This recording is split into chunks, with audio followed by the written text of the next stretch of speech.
Chapter 2, 01. Death and Reincarnation, edited. As is already clear, this story begins with that I died. I died quickly and almost painlessly. I was undoubtedly lucky with this. In short, I was struck by lightning. I didn't even have time to understand anything. Bright light, bam, and I'm dead. My life was really good. My mother raised me because my father abandoned us after I was born.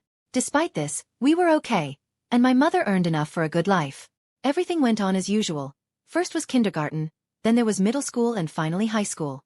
I did not study well, but I was above average. I was an absolute zero in sports since I spent all my free time on my hobby. I was watching movies, TV shows, and cartoons.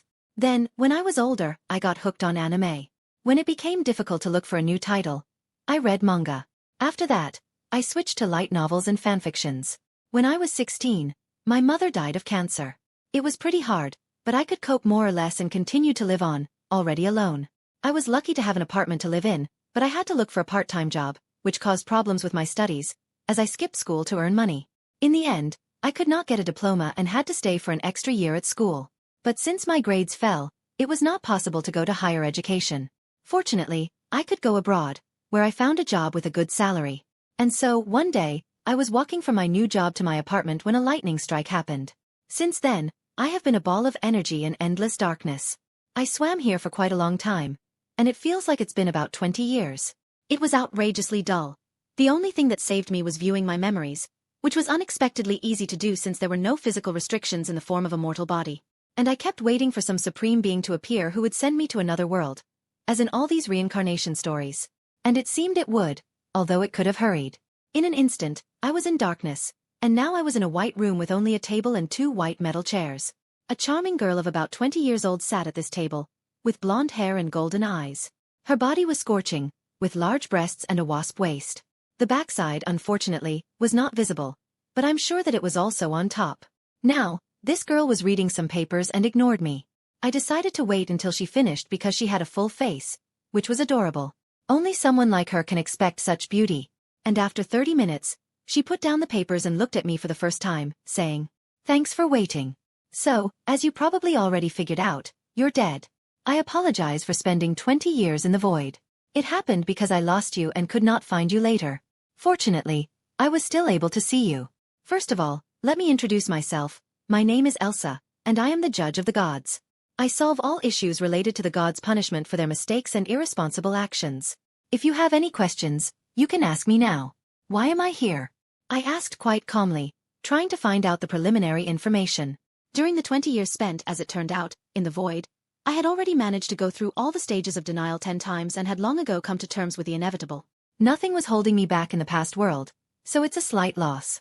This is directly related to your death. The lightning that killed you was unusual, and it was divine punishment. Elsa folded her hands under her chin. Why was the divine punishment thrown at me? I asked in surprise. Actually, it wasn't meant for you. As I said earlier, I am the judge, and this lightning was intended for a god, who committed many crimes because a force hit him in the head, and he felt unpunished and omnipotent. Punishment exists for such gods, and I decide on its use. When the runaway god realized that he wasn't all that powerful compared to me, he tried to escape and arrived in your world. When the punishment was supposed to apprehend and kill him, he covered himself with you and escaped. But not for long, since the second divine punishment destroyed him. Elsa finished explaining, looking at me with an apology in her eyes. She seems to be sorry. And what happened to me after? I'm interested. Well, at least they apologized. Otherwise they could not tell. You are the first human to be hit by divine punishment, so I didn't know what would happen to you. I started searching your soul and eventually found you in the void. It was the last place I looked for because you shouldn't be there by all laws. The judge said thoughtfully. Why? There is nothing in the void and there shouldn't be. That's why it is emptiness.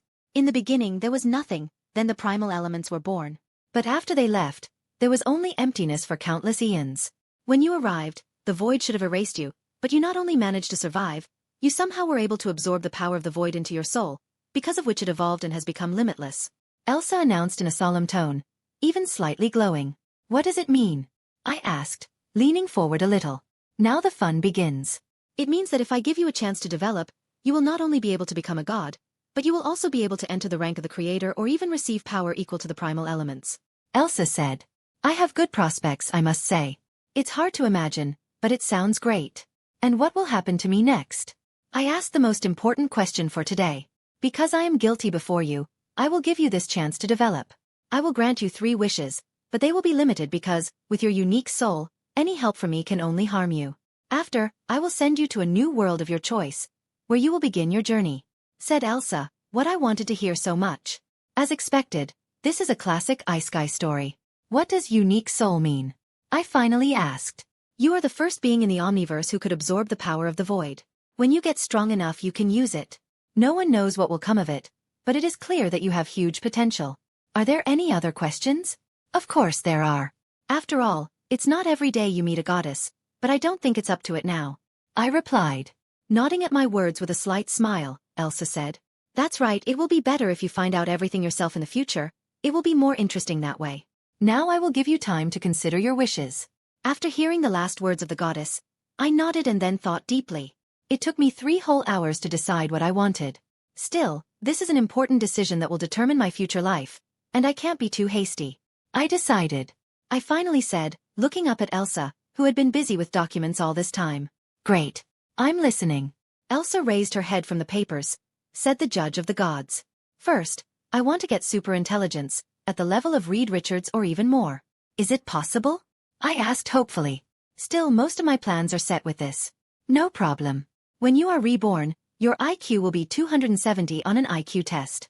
With this, you will gain eidetic and photographic memory, and your reaction and perception will be increased to match the speed of your thoughts. Elsa suggested. That's not the maximum, right? Will I be able to develop further, through training for example? I asked. Of course. Consider this your starting value in statistics. Elsa said with a smile. Fine. Then the second desire. I want a body that will have the possibility of infinite development, just like my soul. I want this body to be completely free of impurities and genetic defects. Also, I want the body to have automatic protection that would destroy all harmful substances while maintaining all the benefits. For example, if I use some super soldier serums, my body will remove everything unnecessary while retaining all the benefits. I formatted my second wish. It didn't work out very well, but I think the meaning is clear. It will be allowed, but for this, you will need to saturate your new body with the energy of your soul. It will even be better, thanks to the aspect of the void. This process is incredibly difficult, but I will help you with this. Do you have any wishes for appearance? Elsa thought for a moment.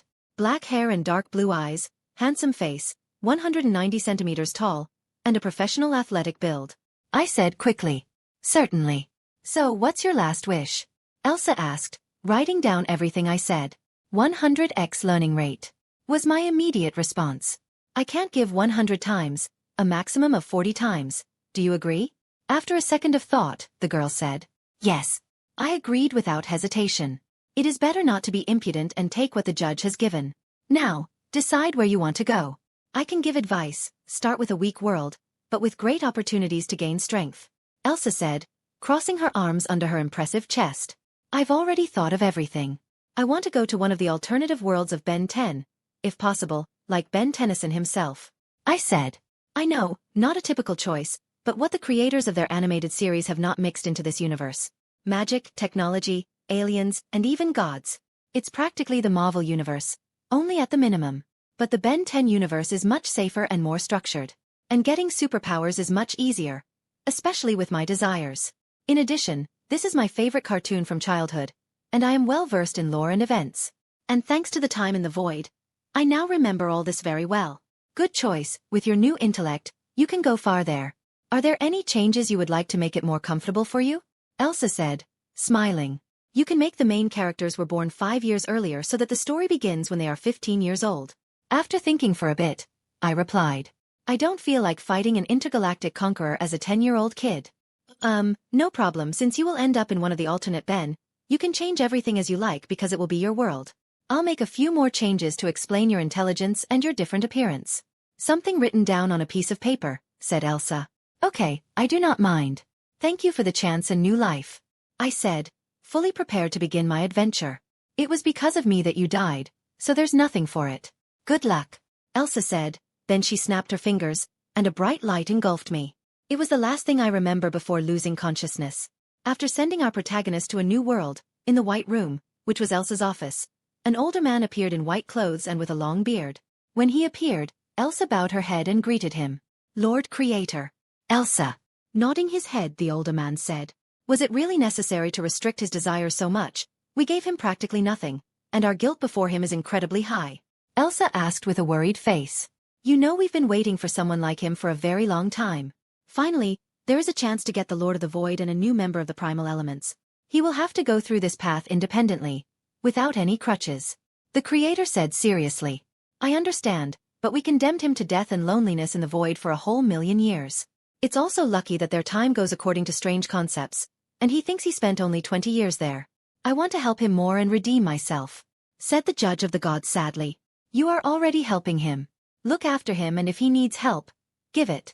If there are questions, answer them. This task will be your redemption and help. The older man replied with a smile. All right, sir. Elsa replied with a faint smile. Nodding his head, the older man disappeared with a flash of light. After the Creator left, Elsa created a screen with a wave of her hand, on which a 5-year-old boy could be seen with black hair that seemed to be made of darkness itself and dark blue eyes that seemed to glow with intellect. Chapter 3:02. Alexander Benjamin Tennyson, edited. I woke up in a hospital bed. My head ached terribly, everything swam before my eyes, and I couldn't concentrate at all. So all that remained was to lie back, ignore the pain, and wait for it to end. After 30 minutes, the headache finally dissipated, and I was able to get up from the bed to go to the mirror that hung over the sink. Fortunately, it was a solitary ward, and no one interfered with me. I was a cute 5-year-old boy with short black hair and dark blue eyes in the reflection. Baby fat was still present, but now we can say that I will be a real looker in the future. While I was admiring my new face, the memories of my current body suddenly came flooding back. It's good that it wasn't painful, just unpleasant. After 10 minutes, this process ended, and I processed all the information received. And well, this is far from being Ben 10. In general, this is absolutely an alternative universe, as I asked. First, my name is not Benjamin Kirby Tennyson, but Alexander Benjamin Tennyson. The thing is that in the original universe, Ben's parents were called Carl and Sandra Tennyson, and they were pretty ordinary people. In the same reality, Carl married a completely different woman. Her name was Olivia Masters, and she was a biophysicist, geneticist, and engineer. Perhaps she was one of the most brilliant people on Earth, and how understandably, she became my mother. Apparently, this is how Elsa decided to change the world to accommodate my new intellect and appearance. Since judging by the memories, I am the spitting image of my mother, and the same eyes, hair, and pretty face, and my intelligence also came from her. Secondly, because of the changes that I requested in the new mother, I was born on July 7, 1994, and Gwen, as expected, was born in December of 1994. Although in the original, Ben and Gwen were born on the same day, in 2000. The main story with finding the Omnitrix and further adventures will begin in the summer of 2010. And this means that, unlike the Central Universe, we will be 15 years old instead of 10. Third, the reason I'm in the hospital right now. My parents were in a car accident with me. And from what I can remember, only I survived. Luckily, I wasn't injured, just hit my head a little, hence the pain.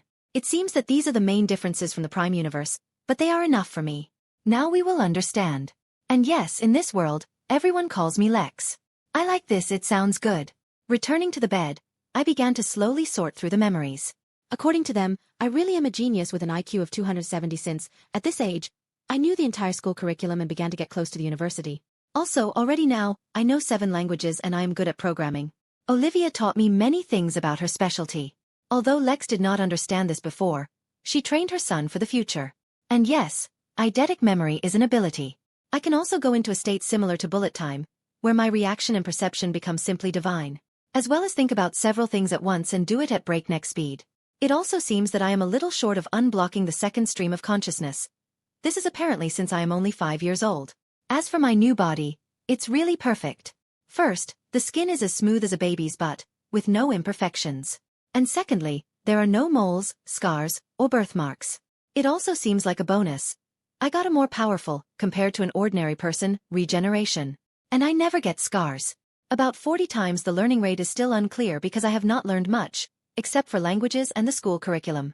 But judging by the average person, I'm really cool. I learned 1 language in a week, although it takes about 6 months for an ordinary person. But here, it is not clear whether this is connected with my intellect or with a third desire. In general, everything is just fine, except for my parents' death. Although it's cruel to say so, it's probably better this way. I won't have to play the role of a child. Let my adult behavior refer to my intellect, which all my relatives know about, and my rapid maturation associated with my parents' death. As far as I can tell, Grandpa Max will take me to be raised, as he has just retired. But if it's busy, I'll be left with my uncle and aunt, Gwen's parents. And that's really good because Max will teach me a lot and give me more freedom. Until then I can sleep. 2 hours later when I woke up, an elderly gray-haired man of about 50, in a red Hawaiian shirt, was sitting by my bed. This of course was Grandpa Max. "Good morning, Lex." Grandpa greeted me. "Morning," I answered, without much cheerfulness.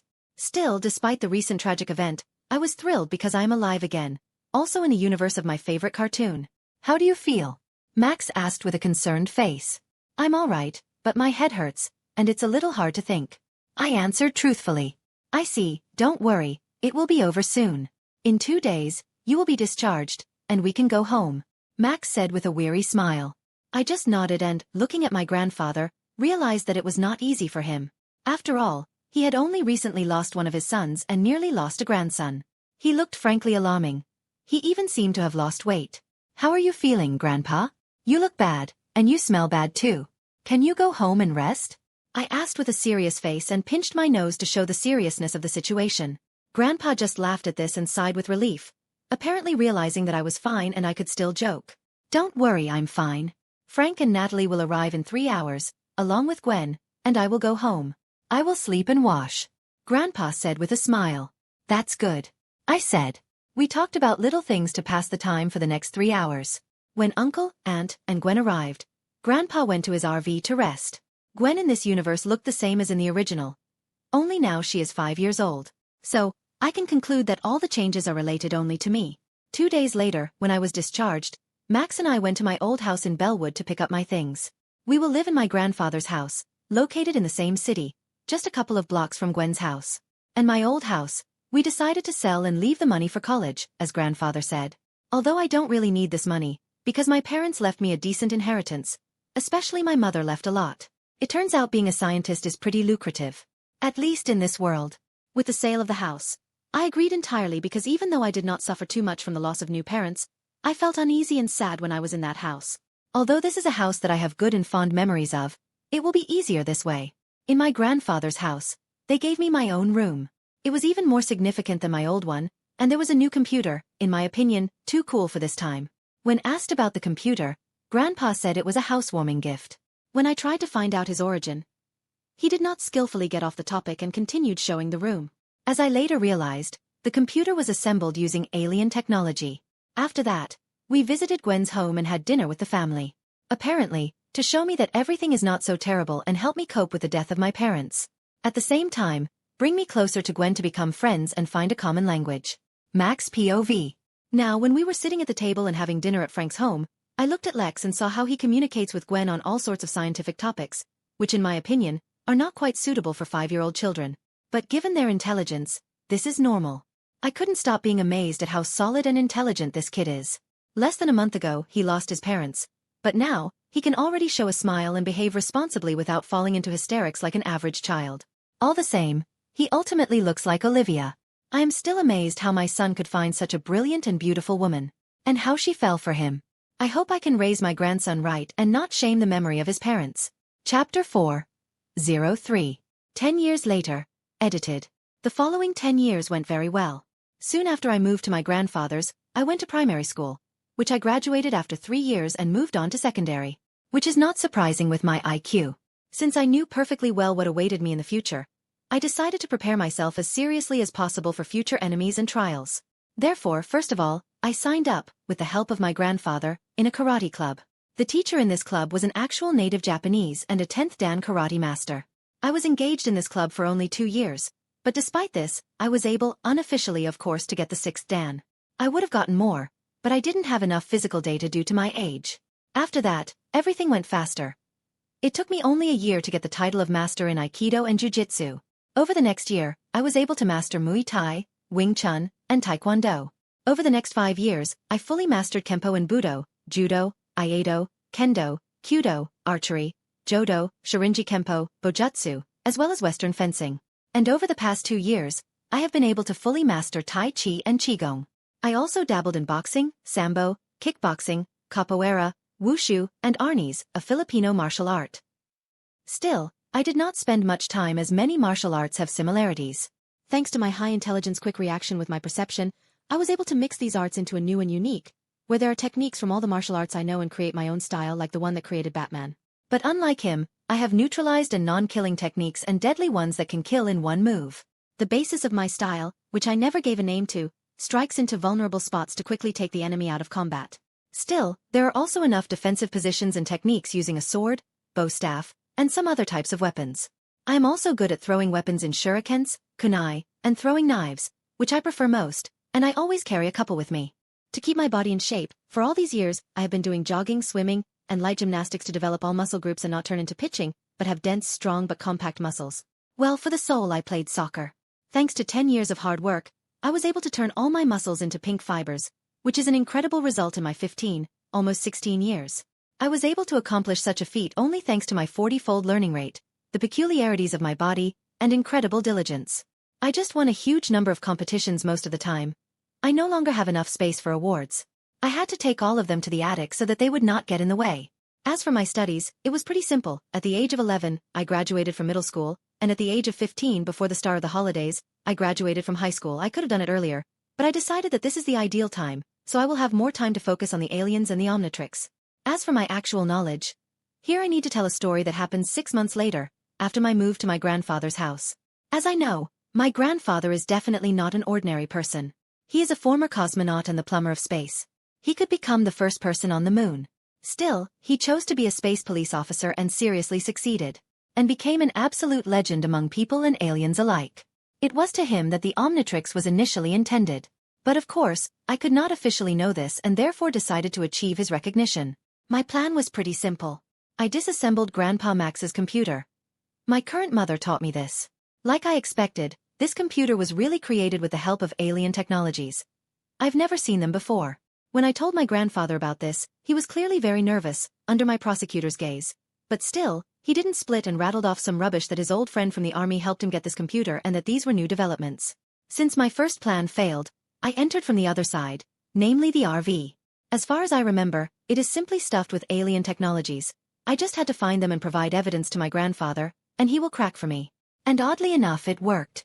When I was able to sneak into the mobile home and finally find the switch that showed all of its foreign equipment, then my grandfather, who just at that moment appeared, had no chance to get out. Of course, he tried to make excuses and came up with all sorts of absurd stories, but under my unblinking, studying and condemning eyes, he gave up after 5 minutes. And he told me everything about how he prepared to become an astronaut, about how he met my grandmother Verdona, who, by the way, is an alien from the Anodite race, and how he joined the plumbers. In general, he told his whole life, and this time, it was utterly authentic, unlike the version he said earlier. As it turned out, my father, my uncle and his wife, and a couple of other people from the family knew about his real life. Oddly enough, my mom knew nothing about this. But this was to be expected since Verdana and Olivia could not stand each other and were no better than a cat and a dog from grandfather's stories. My grandfather told me he believed that this was because they were too similar and could not get along.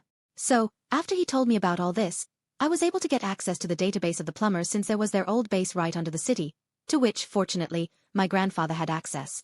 This database was full of information about various scientific discoveries and technologies from all over the galaxy. And a lot of that data was on a completely different level than Earth. Of course, there was the knowledge that I absolutely did not need in some places, but I could distribute everything as I needed it. Of course, everything is not so simple because there was information from all over the galaxy, which means countless languages were spoken by many races. Still, I created a universal translator thanks to the tools and technologies that I dug out at the base. I began my studies with the technology and scientific research of the Earth. I ended with information from the planet Galvan, the homeland of Azimuth, considered the most intelligent creature in the galaxy. With all my super brains, this study took me as much as 10 years, barely had time to finish all the research and processing. It's good that I could read at a speed of 10,000 words per minute. Still, thanks to constant practice and the study of more and more complex technologies and new scientific research, my reading speed increased to 17,000 words per minute, which means that I read about 280 words per second, and not only read but also managed to process. Such a rape of my brain could not pass without consequences. But fortunately for me, thanks again to my body, there was no negative, but only positive. As I actively developed my intelligence for 10 years, I raised my IQ from the initial 270 to 287 points, undoubtedly a significant amount. Also, besides the apparent increase in reading speed, there were other advantages. First, I could still develop the second stream of consciousness. It happened at 7. I created the third stream at the age of 11, And finally, the last, at the moment, the fourth stream of consciousness I was able to develop just a few weeks ago. Thanks to the increase in IQ and the development of additional streams of consciousness, I was able to read and process the entire database of orderlies. After all, this was only available information taught in universities and similar institutions. No one will add all secret information to the public database, even though a police officer. Second, and most importantly, I developed the ability of telekinesis and telepathy. I awakened telekinesis when I reached 280 IQ points and telepathy when I reached 285. My telekinesis was not very strong. I could lift only about 200 kilograms of weight with the power of thought at a distance of about 7 meters. With each additional IQ point, the power of telekinesis increased. At first, the limit was 70 kilograms of weight at a distance of 2 meters. As for telepathy, it is also not perfect and relatively weak. It is more like empathy.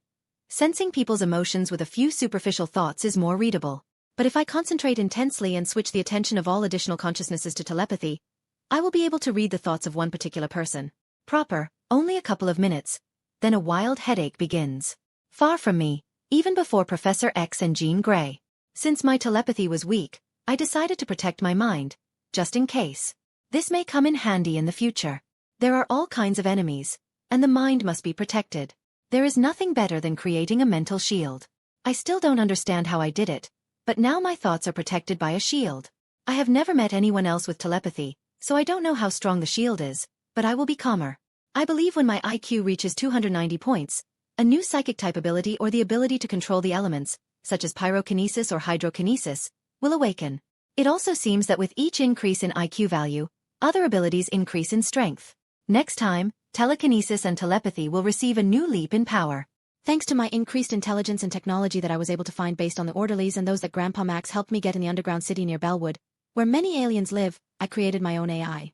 It was complicated and took me 5 whole years of work. All this time, one of my streams of consciousness was doing calculations. But I could still finish it just a year ago. I named the AI Morgana. Morgana is a mighty artificial intelligence with a database of plumbers, and she is currently the most powerful AI on Earth. Although this is understandable, since I used foreign technologies, mainly from the planet Galvan and Encephalonus 4, the homeland of the Galvanians and Cerebrocrustaceans, respectively. Using the galactic tech score, Morgana is level 13 tech. Come to think of it, this is just incredible. No, not incredibly cool for a 15-year-old from Earth, where technology has only reached level 2. At least officially, we all know what that means. Later, I will definitely improve Morgana when the story begins, and I get the Omnitrix and other technologies during my adventures. Someday she will reach level 20, Omnitrix level, and possibly 21. Morgana herself is the size of a small closet. This was only achieved by mixing some of the most unique technologies from different planets. I keep this most high-tech closet in the basement of my grandfather's house. Of course, Morgana herself is always with me in the form of a bracelet, which has a connection to the central server. But later, I will try to reduce the closet itself to a portable size, or maybe I can mix technology with magic and create a dimensional pocket for Morgana. I released Morgan on the internet as soon as I checked all the security codes and the like. I checked everything several times and made sure that I did not accidentally create a female version of Ultron. Fortunately, Morgana did not desire to kill all of humanity, and she is absolutely loyal to me. Morgana's personality turned out to be rather peculiar. Morgana is just a bunch of sarcasm and black humor, with a sexy voice. But she clearly favors me, not particularly how I designed the AI. I might make her a body in the future, but for now, I manage with a hologram in the form of a voluptuous beauty with black hair and bright green eyes. It will definitely be necessary to make her a body. So, after the release of Morgana on the internet, I will not have problems with money, at least while I am on Earth. Oddly enough, Apple, Microsoft, and YouTube also exist in this world, and with the help of Morgana and inheritance from my parents, I was able to invest money. Now I am officially a millionaire. Plus knowledge from a past life helped a lot. I was never interested in economics, but even what I heard and caught in my life could be helpful to me in this one, and in this I was helped by eidetic memory. Although I had to spend a lot of time remembering everything. Plus, there are a lot of abandoned accounts of all sorts of dead drug lords and similar people on the network. I also adopted them. I was thinking about opening my own company and creating technologies based on foreign equipment like my old computer, but I thought that there would not be enough time, and why do I need it? There is already a lot of money. Thanks to the fact that I could access the technology sold in the underground city, I created a piece of high-end equipment in the form of a supercomputer the size of a regular laptop, connected to Morgana and the galactic network. There is also a smartphone with the same connection. Both the laptop and the smartphone were made as indestructible as possible. I also got a powerful motorcycle that accelerates to 900 km/h, and can turn into a 20 by 20 centimeters box. Good thing. As for the underground city, I was never there. My grandfather forbade me, because he thinks it's too early for me to go there. But I didn't want to. Grandpa Max could get everything I needed anyway. As for my alien part in magic, I was able to do a few analyses and found out that I am indeed on 1/4 anodize, but here too there was a surprise. Looks like Olivia, my current mother, wasn't entirely human either, and she, too, was a part of an alien race unknown to me. To be more precise, either her grandfather or her grandmother, I do not know for sure, were aliens, so it turns out that they are also 1/4 not human. This means I am on 1/4 anodite, on 1/8 some unknown alien, and everything else is human. Apparently, thanks to this 1/8 part, I got psionic abilities in the form of telepathy and telekinesis. It also turned out that things are not so simple with the human part. Based on the analysis, I am human but unusual. Apparently, this is due to my unique body. I can be called a high human because I have no impurities, genetic defects, and other nasty things that ordinary people have. It seems that I could awaken Mom's alien legacy only because of this. As for magic, I just didn't have time, and I had absolutely no time to search for books on magic or a teacher. Fortunately, unlike the original Ben, I awakened Anodite's legacy. All I could do was feel the mana in the body and start moving it through the body. In the future, this will be useful to me. As I understand it, it increases control. There are even advantages to saturating my body with mana which will improve all my physical characteristics by about 20%, and that's at least something. This is all the preparation I managed to do over these 10 years for the events awaiting me. Max POV. It's been 10 years since Carl and Olivia died, and I've been raising Lex all this time. Frankly though, I didn't have to do anything other than support and mentor him when he needed it. I always knew he was smart, but I never knew how brilliant he was. In just 6 months, he revealed my secret and guessed about my past. Of course, I tried to hide everything from him, but it is impossible not to get nervous under this gaze of shrewd, dark blue eyes, especially when he knows that you are not telling the truth. In fact, I'm even glad that he guessed everything. It became much more straightforward, and there was no need to lie. True, I still had to persuade him not to tell Gwen about it because I wanted her to have a chance for an ordinary life. When he asked me to take him to the former base of the plumbers, I thought that he was just interested and curious to look at alien technology. But who knew that as soon as he got access to computers, he would simply drown in all the information and would have to be pulled out by force. I can't imagine how he could process all the data in just 10 years while spending only 5 hours a day on it. But he did it, and he also had time to spend time learning martial arts and going to school. But the main thing that amazes me the most and makes me the proudest of my grandson is Morgana. Never in my life have I seen such an advanced artificial intelligence. The way it behaves cannot compare to other AIs I know. Especially when Lex talks to her, Morgana is full of love and care. Still, when I speak to her, she behaves like a natural comedian with a bunch of puns and sarcasm and sometimes acts like a regular AI. That is, she speaks dryly and mechanically. But I can definitely hear the emotion in her when Lex is around. Lex said she was the most powerful AI on Earth and was level 13 technology when he presented Morgana. But in my experience and what I saw, Morgana is definitely not artificial intelligence. She is a full-fledged artificial person, almost a digital person with emotions and full-fledged thoughts. And this is absolutely definitely not the 13th level. She has already gone beyond all the boundaries of technology known in the galaxy. But I won't tell Lex. Let him figure it out himself. During this time, he also learned many martial arts, and I think he created his own personal, as I saw him train, and it was more like a dance than a fight. I've only seen this a couple of times, and they were the best hand-to-hand fighters in the galaxy. I still can't understand. Where is he in such a hurry? Why is she constantly studying and training? What is he getting ready for? When I asked him about it, Lex said he wanted to be prepared for anything that could happen because the world is much more complicated and dangerous than ordinary people think. With this, I certainly agree, and I will be calmer, knowing that he will be able to stand up for himself. But still, I am apprehensive because all these years that he lived with me, he never stopped his development and never fully rested. And he had none of his friends except Gwen, and even here too, not everything is clear. The girl is clearly in love with him since childhood. And Lex knows that for sure but doesn't do anything to solve it. Frank and Natalie, I have already discussed this and decided not to interfere. If it is serious, we will even support them. Yet they are on 1/4 anodites and incest will not happen, because magic will fix everything. But we'll see what happens because Lex is clearly not an ordinary guy, and it is unknown what will happen in the future. Half of the girls at school love him, and everyone is older than him. Such a unique guy will most likely not be limited to one girl, but this is in the future. And now he has just finished studying the Orderly's database and is finishing school in a couple of weeks. He needs to arrange rest for him. I'll take him and Gwen on a trip around the country in my mobile home. Maybe they can sort out their relationship. At the same time, he will take a break from his studies. Something interesting may happen. Gwen POV. My name is Gwen Tennyson, I am 15 years old, and at the moment, I am finishing high school because as a child, I was able to jump several grades forward. It was not difficult. In a week, I'm going on a trip across the country with Grandpa Max and my cousin Lex.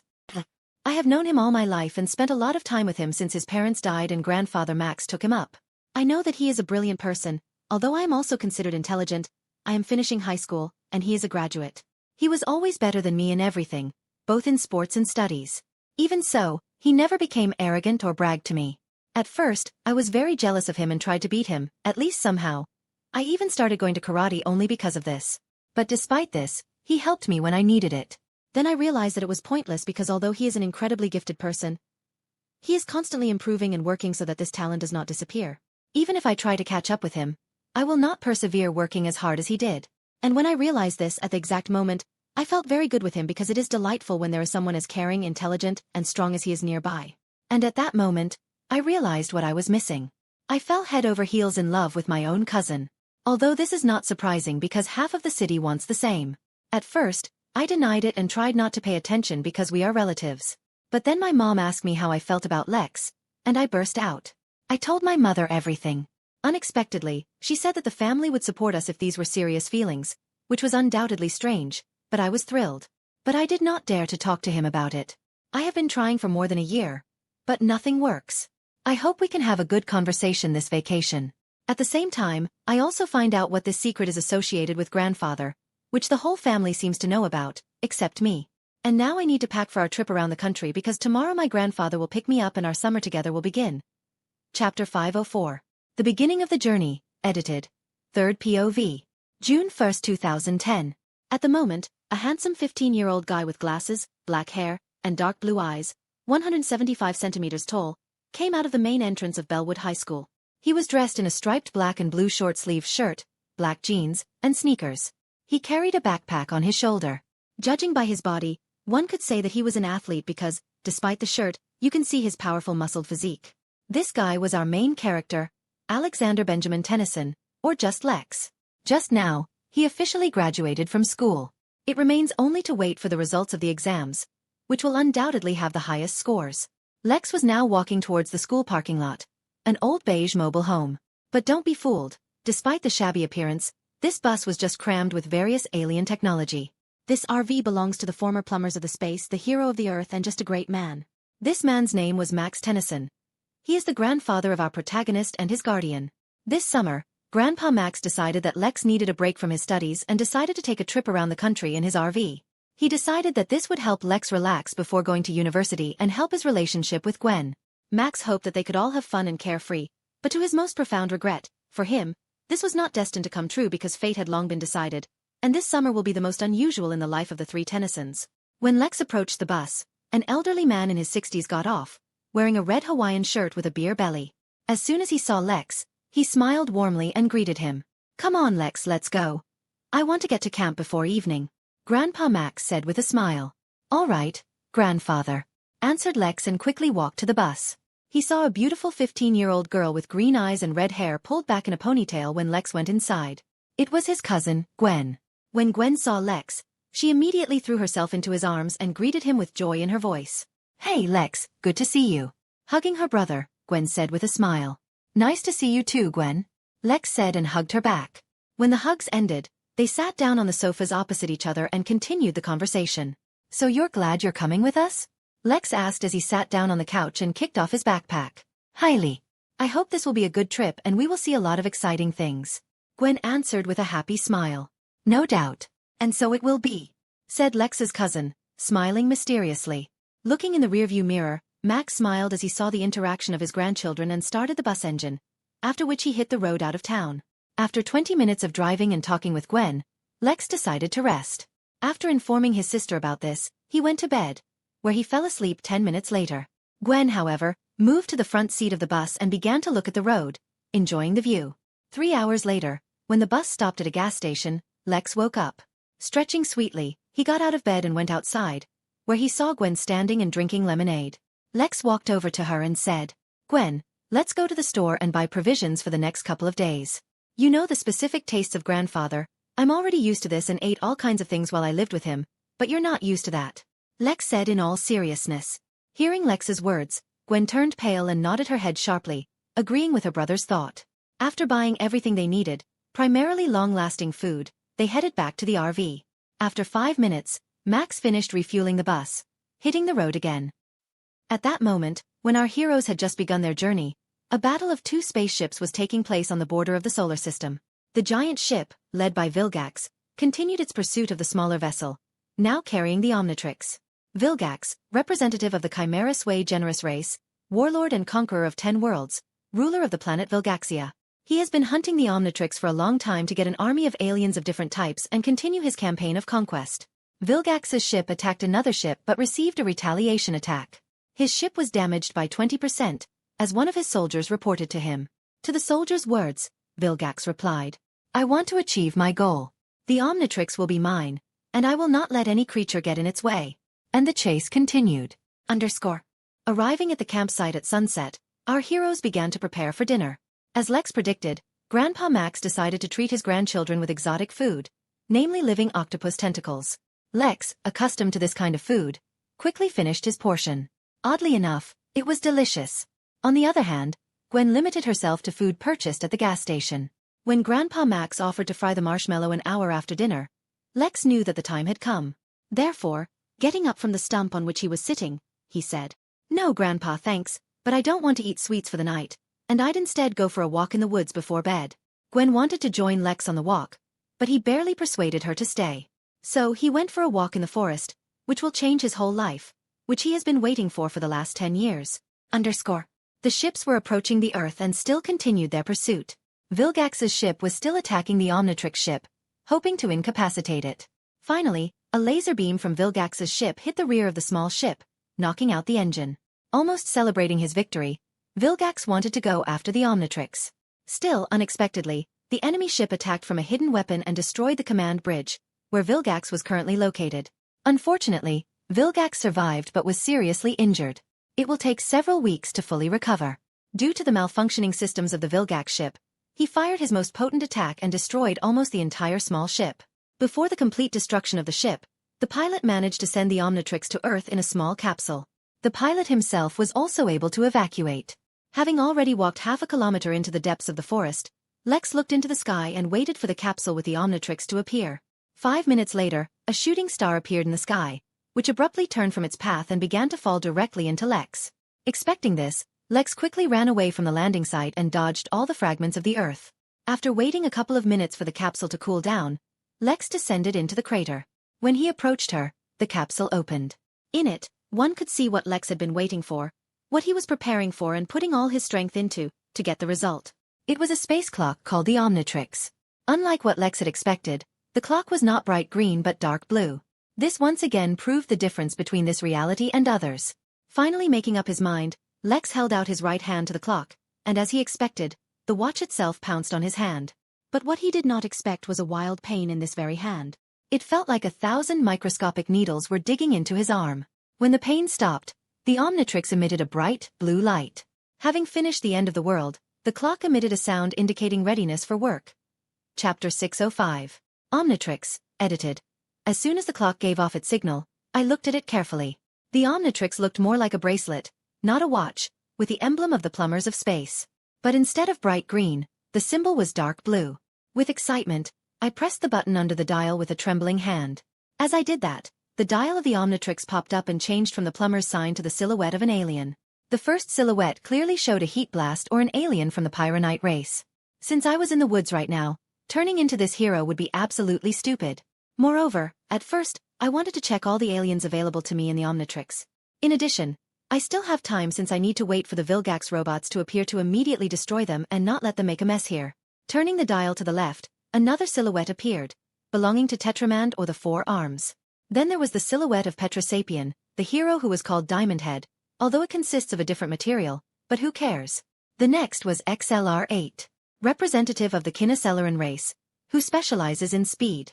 The fifth silhouette on the dial belonged to an ectoneurite, ghost freak, named Zayskur, who at the moment can still resurrect from the amount of his DNA in the Omnitrix. It will be necessary to deal with this later.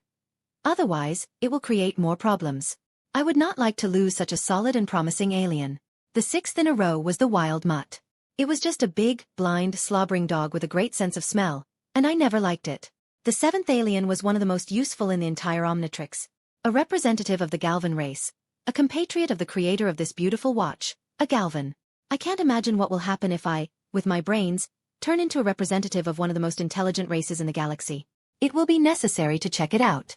The eighth alien is the Stinkfly, and I can't say anything about him other than that he is a practical but smelly superhero.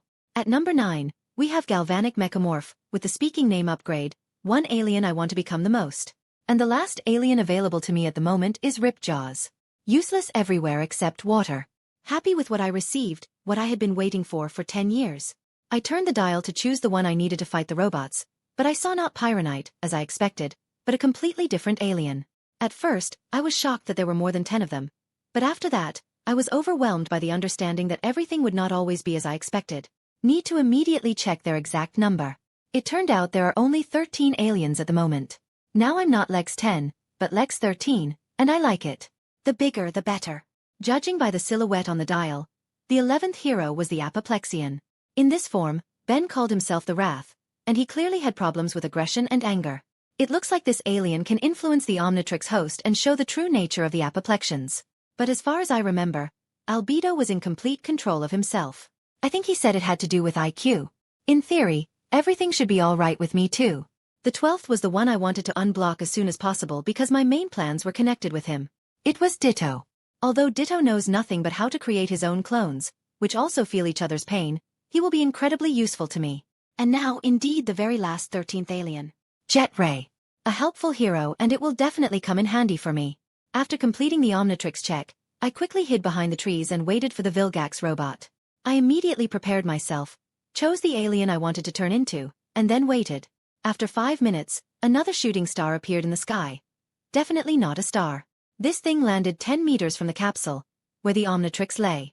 At first, it looked like some kind of oval-shaped satellite, until after a couple of seconds, this thing released 3 legs, a pair of hands with big claws, and a head with a pair of glowing red eyes. When this robot ultimately released its shape, it turned towards the capsule. Apparently not finding what he was looking for inside, the robot put out his right hand and fired a laser beam, destroying the Omnitrix escape capsule. Just as the robot was about to fire a shot at the capsule, I realized it was time to act. Quickly raising my right hand to chest level, I slapped my left hand on the Omnitrix dial, on which you could see the silhouette of the diamond head. The place where I stood was bathed in a dark blue light. At that moment, I felt how my body began to change. From the right hand, where the Omnitrix is located, crystals of turquoise color began to appear on my body, although they should have been light green, but again a different reality. Despite the crystal growing on my body, I did not feel anything painful.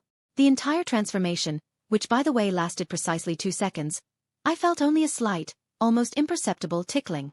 I thought it would be more painful, or at least more unpleasant. When I became the alien, the robot released 2 reconnaissance drones from its shoulders, which never noticed me.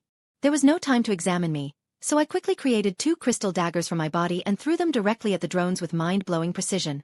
It was not in vain that I learned to throw shurikens and throwing knives. The daggers pierced the 2 drones and caused their destruction. The drones, by the way, exploded almost immediately, and they slightly touched the main robot with this same explosion, which was very close since the drones had not yet had time to fly far away.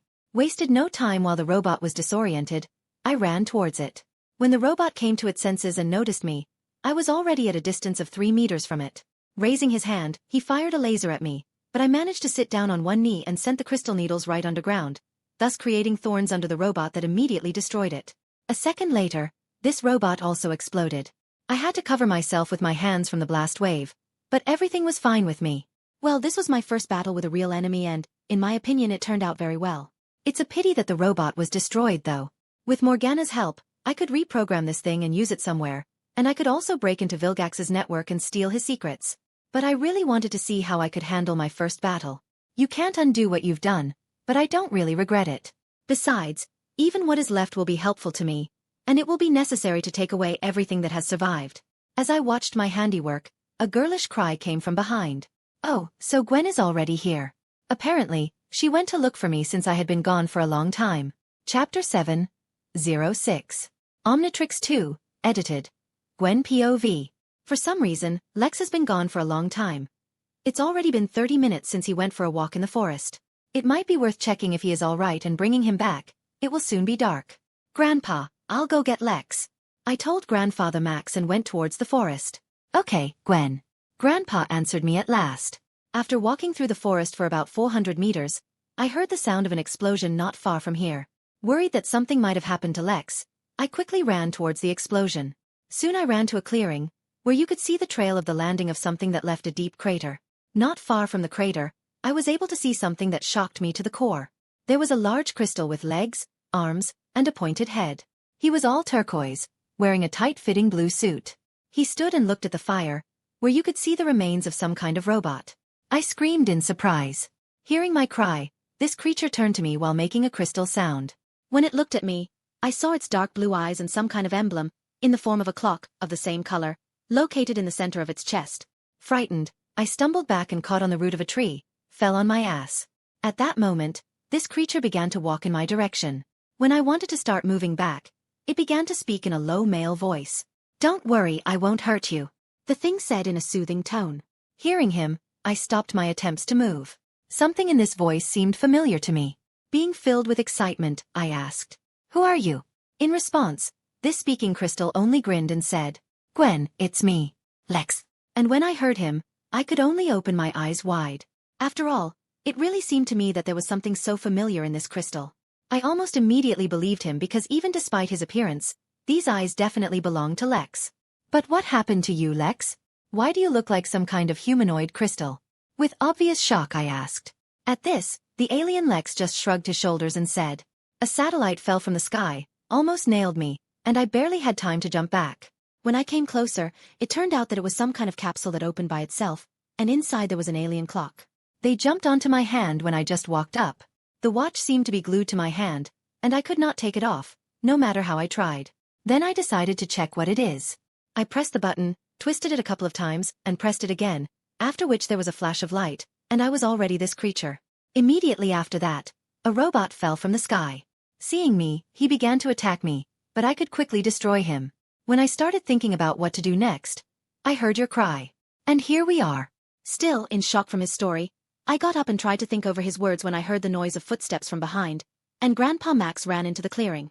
Max POV. 5 minutes after Gwen left for the forest, I heard an explosion.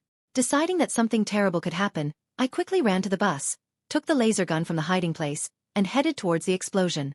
When I ran, I saw fire and bits of a robot, and at the side of them stood Gwen and Petrosapien.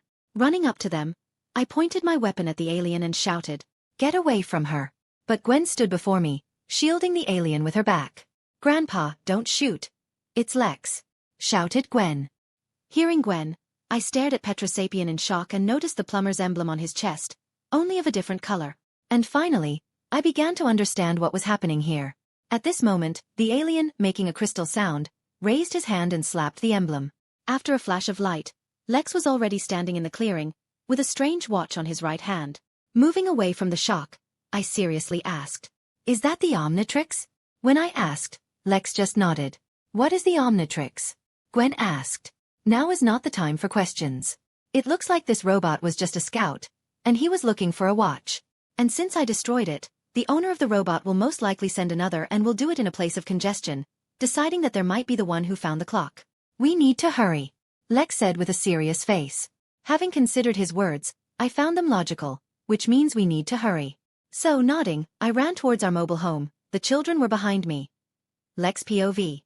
Having reached the bus, we drove towards the parking lot, where most mobile homes stood. At that moment, Gwen asked me with a worried face, "How do we destroy the other robot? Will you turn into that diamond guy again?" "Not in someone else, but first, you need to wait for the watch to recharge. I will quickly destroy the robot while you help people," I answered. "What do you mean someone else?" Gwen asked. "It looks like the watch gives me the ability to transform into different aliens with different extraordinary abilities.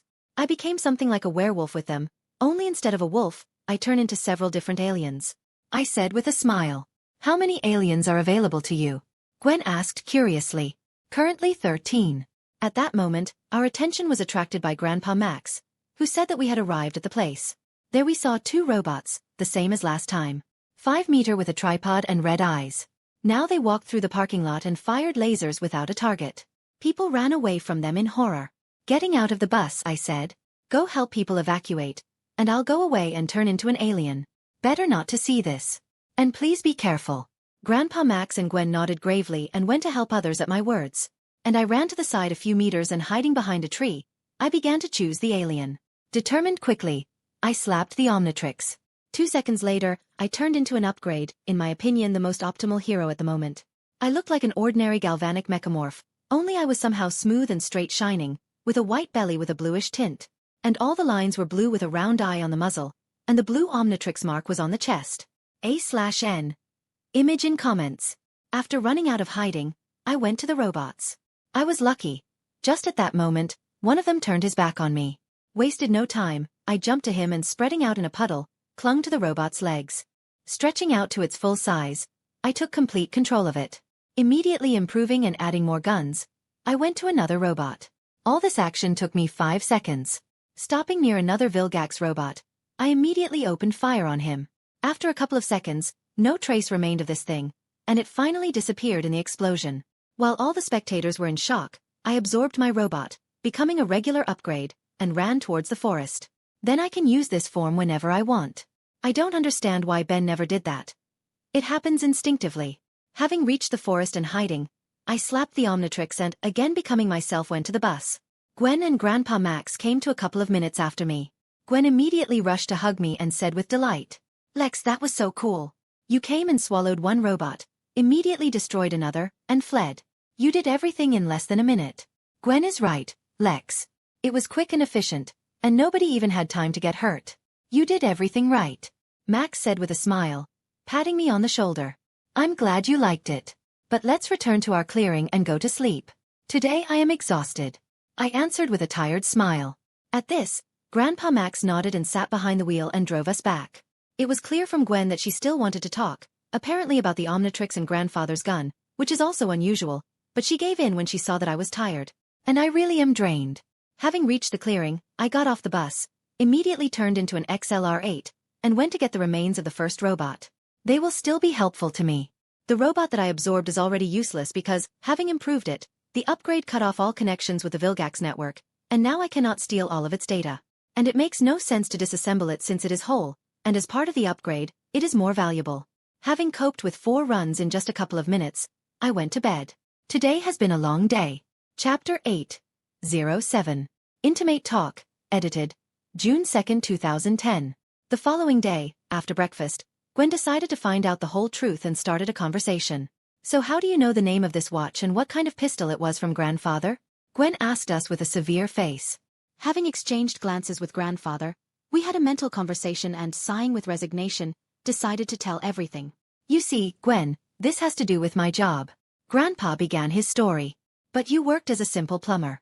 You often talked about this when we were little. Gwen said doubtfully. I did work as a plumber, but not an ordinary one. I was a plumber of the space, answered Max. What kind of plumbers are in space? Gwen asked, just full of curiosity. This is an intergalactic law enforcement organization that protects planets in the universe from various alien threats and attacks. In fact, the Cosmic Police, answered the grandfather instantly. And all this time you knew that aliens exist? Gwen asked in shock. Yes. I have been a plumber for 40 years and have worked with many aliens to protect the Earth on more than one occasion, said Max, with apparent nostalgia in his voice. He clearly misses his old adventures. You lied to us all this time that you're an ordinary person with a typical job? Gwen asked angrily. In fact, many family members know about it. But we usually don't discuss it because it's a sore subject for your father.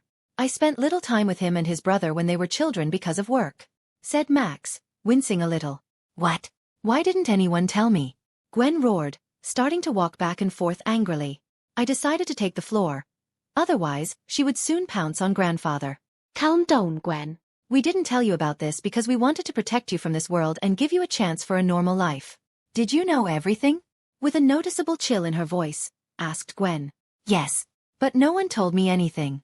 I realized many inconsistencies in my grandfather's stories and began to suspect him of leading a double life. At first, I thought he was some kind of government agent. While looking for evidence of this, I found all the alien equipment hidden in the bus. After that, grandfather had no choice but to tell me everything because he knew that I would not calm down until I found out everything.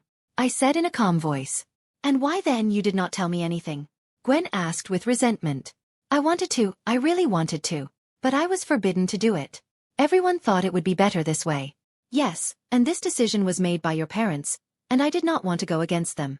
But in my opinion, it was not very smart when you look at our origins. I drawled thoughtfully. What does our origin mean? Gwen asked with interest. It has to do with our grandmother. I answered. Then the grandfather continued to speak. You see, Gwen, 40 years ago I was going to become an astronaut and fly to the moon. But not long before that, I met my first alien. One day, when I was driving home, a spaceship crashed near me. Just before the ship's explosion, I managed to save the pilot. This pilot was Verdona, your grandmother. But that means, Gwen said in shock. Yes, later I married her. And you and Lex have alien blood flowing in you, Max said, nodding his head. But why are we not different from people? Gwen asked, overcoming the shock. It has to do with the race of Verdona. She is anodite. In fact, she is an entirely energetic being consisting of magical energy, but she can take the form of a human. Ordinary people are often born from such a marriage, like your father's. And very rarely, a person is born with the gift of heaven. This means that they can use magic and become magician, and later discard their humanity and become a full-fledged anodite. Max said with a serious face. Do any of us have a gift from heaven? Gwen asked anxiously. I do not know this, answered Max. Actually, I know. I put in my 5 cents. At this, grandfather and Gwen looked at me in shock. But ignoring their astonishment, I continued. You see, Gwen, when I found out about the plumbers, I persuaded my grandfather to take me to their old base. There was a computer with the entire database of the plumbers. For the last 10 years, I have studied this data and learned a lot of exciting things. In the end, I ran a couple of tests on my blood and yours, and I learned something. Well, what did you find out? Gwen asked eagerly. And what did you learn? Simultaneously with her, asked Max. About you, as grandfather said. You are on 1/4 anodite.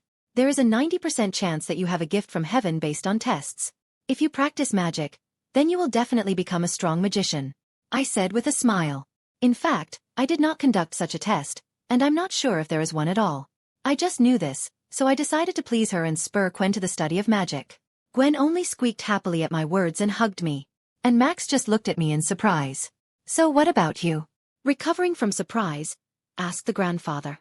After his words, Gwen let me go, sat down in her seat, and waited for my answer. With me, everything is more complicated. As I found out, my mother was also not an ordinary person, and she was an 1/4 alien of a kind unknown to me. But it looks like it was a race with high intelligence and psionic abilities, and it looks like my 1/8 part has awakened and given me my high intelligence. I said. Then he pulled the can of soda on the edge of the table with the help of telekinesis. Gwen and Grandpa Max watched with wide eyes at the demonstration of my strength. What about the gift of heaven? Gwen asked. I most likely have it, but as far as I understand, I will never be as good as Gwen. I can become a magician, but for this, I will have to make a lot of effort and work much more than Gwen. What Gwen does on the 2nd or 3rd try, I can only do it on the 10th. I said with a shrug. And it was absolutely true. It looks like Gwen, even among the anodites, is exceptionally talented. I'm not that good, but I don't need it. I'm already full of abilities. I also have the Omnitrix now. Still shocked by my story, Grandpa Max decided to give us time to think about the new information. This was especially necessary for Gwen because just now, for her, the world literally turned upside down. An hour later, Gwen decided to ask me a question. So you found out about this watch from the files of the plumbers? And what is this Omnitrix of yours anyway? Yes. In fact, there is an absolute legend about this watch. This watch was created by an alien named Azimuth. He is considered the most intelligent creature in the galaxy. This watch was initially created to aid interspecies understanding and storage of the DNA of extinct species. As far as I understand, this was atonement for Azimuth himself. But of course, it all went wrong. The Omnitrix has tremendous potential. With him, you can become the strongest creature in the universe or create an army of different types of aliens. The hunt began for the clock. Apparently, there was a chase, and they had to be thrown to Earth, and the robots belonged to another hunter. But as far as I understood, they wanted to deliver them to you, grandfather. I said and looked at Max. To me? The grandfather asked in surprise. Yes, apparently, the legend about you has reached the creator. After looking a little, I found out that only you or your relative could wear the watch, and that is Tennyson. I nodded my head. Wow, grandfather, are you really that famous? Gwen asked enthusiastically. During my life, I managed to visit many places and do a lot, replied the grandfather modestly. Look, Lex, was there anything about magic in the plumber's files? Gwen asked hopefully. No, practically nothing, just how to feel mana and drive it through the body to increase physical characteristics. We will need to find books on magic ourselves. But don't worry, there are magicians on Earth, so we can find what we need. I said with a hopeful smile. Will you teach me how to feel mana? With the eyes of a puppy, asked Gwen. Of course, I just recently learned this myself. I answered. At my words, Gwen just smiled brightly and jumped with happiness, apparently glad to know something magical. Okay, since everything has been decided, let's hit the road. It will be possible to talk on the way, said Grandfather Max and got up and went to the bus. For this, Gwen and I gathered all our things and went after him. And I also put the remains of the robot on the BU. We still need to disassemble them. Also, finally, we need to start dealing with the Omnitrix. Otherwise, I'll be waiting for too long. Having entered the mobile home, we sat down more comfortably and hit the road. Chapter 908. Omnitrix Customization, edited. While we were driving to the next city, I decided to finally do what I had been putting off since yesterday. Namely, configure the Omnitrix. After telling the family that I wanted to be alone, I went to bed and drew the curtains for some privacy. Turning on the clock, I turned into Ditto. As always, after a 2-second transformation starting from the right hand, I turned into the chosen alien. In this form, I looked the same as Ben in the original, only all the elements are green, now blue. The Omnitrix sign itself is located on the chest. There will always be such changes since this is my color scheme. After examining myself and ensuring that everything was fine, I began to carry out my plan. Having created 2 clones, I turned the Omnitrix sign to the right, it did not move in the other direction, and I turned into myself by slapping it. The same action was repeated by my clones. After another flash of light, 3 completely identical me people were sitting on the bed. Such a trick Ben did once in the original story. True, there he used Echo, and it was already the Ultimatrix, and not the Omnitrix as far as I remember. But I still hoped it would work. And it worked. It's unclear why Ben didn't do this anymore. Even in that episode, it was shown that his copies were emotionally unstable and had pronounced characteristic flaws. One was angry, the other a coward. But I hoped that the focus here was the same as with Wrath. It just needed a higher intelligence to overcome psychological instability. Although, I relied more on my mind shield. As far as I can tell, my clones are completely fine. Although it is possible, this is due to the use of Ditto. Ditto has a pronounced weakness, the damage taken by one clone and others. Perhaps at the moment, this is a plus since we have a collective consciousness. So, having given the command to carry out my plan, I lay down on the bed. Turning on the Omnitrix, the first clone turned into a gray matter. It looked like the original, only there was a different black and blue suit, and the Omnitrix mark was on the back. Well, this is logical because there was nowhere else to put it. The second clone turned into an upgrade, which was still the same sleek and sparkling. After the transformation, the first one came to my watch and opened it. The second became a puddle and soaked into my Omnitrix. By my order, the upgrade did not go too deep and did not upgrade the watch, and it's too early for such experiments. After 3 minutes, the second clone returned and transmitted the information received. After hearing what he had to say, I ordered the humanoid to do several things, and I didn't do it myself because I trust Galvin more in the case of the Omnitrix. First, the clone turned on Master Control. Master Control is a special program in Omnitrix that provides the user with unlimited access to all watch functions. Now the watch has no recharge time, and I can transform at any moment into any alien. Second, the clone enabled mental and verbal commands.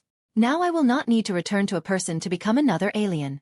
I just need to say or think about who I want to become, and I will become. I can also give commands to the Omnitrix. Thirdly, the clone turned on cloak mode. No one will be able to track me through the Omnitrix signal, possibly only Azimuth. And also, the watch will create a camouflage field around it. Now, everyone will see not the Omnitrix but a black bracelet with blue stones on it, somewhat similar to Morgana's bracelet. As soon as the battle begins, the disguise will subside. After that, I order the clones to turn off the transformation. 3 of me were sitting on the bed again. Now we all together again became Ditto, me with the help of a mental command, and clones in the old-fashioned way. Having become Ditto, I dispelled the clones and turned into myself again. The first thing I did was check myself, and everything was normal in terms of physiology and the psyche. In fact, this caused wild relief because, despite all my intelligence, I was very nervous. Now you can relax unless, of course, I broke my watch. Looking at my watch, I noticed that it had changed. Now the Omnitrix has become more like a watch, not a bracelet. The watch strap has narrowed and acquired a white line. The dial was still blue, and the activation button has moved closer to the dial. It feels like a mixture of first and second generation watches. But I like it even better. After seeing the clock changes, I decided to test the cloaking mode. Indeed, everything works, and the Omnitrix has become like a bracelet as if made of black gold. Looks very good on me and goes well with another bracelet. Deciding to continue checking the clock, I pressed the button. As always, the dial popped up and changed from the emblem to the silhouette of an alien. After checking the heroes, a surprise awaited me. The 14th alien has opened. I didn't expect this, but maybe it was a gift for opening the master control. The 14th available alien was Feedback, an alien of the Canuctoid race. Its main ability is to absorb any energy, even Manu, and redirect it to attack enemies. Undoubtedly a useful hero, but to be honest, I never found him any special, but Ben loved him very much. With that done, I decided to test my mental commands. At first, I turned into Feedback who looked like 11-year-old Ben, then I decided to go full circle and turn into all aliens. It took me less than a minute, considering I did it 2 times. Yet one problem was found. Since the Omnitrix database, the aliens are called by their races, I cannot call them by nicknames. For example, if I think or say, Heat Blast, I will not turn into anyone, and if, Pyronite, everything will work. It's good that the visual teams are working, and I can imagine the hero's appearance to become him. That's just for this. I included mental commands. First of all, to all available aliens, I added nicknames to the names of their races. It turned out like this. 1. Pyronite. Heat Blast. 2. Tetramand, 4 arms. 3. Petrosapian. Diamond Head. 4. Galvan, Grey Matter. 5. Galvanic Mechamorph. Upgrade. 6. Vulpamancer. Wild Mutt. 7. Lepidopteran. Stinkfly. 8. Ectoneurite. Ghost Freak. 9. Pisxis Volin. Ripjaws. 10. Kinoceleran. XLR8. 11 Apoplexian, rat. 12 Splixon, ditto. 13. Aerophibian. Jet Ray. 14. Conductoid. Feedback. At the moment, these are all aliens available to me. Having finished with this, I decided to continue giving commands. First, I completely removed the sounds made by the Omnitrix when it turns on, recharges, etc. I never liked them, and now they are of little use.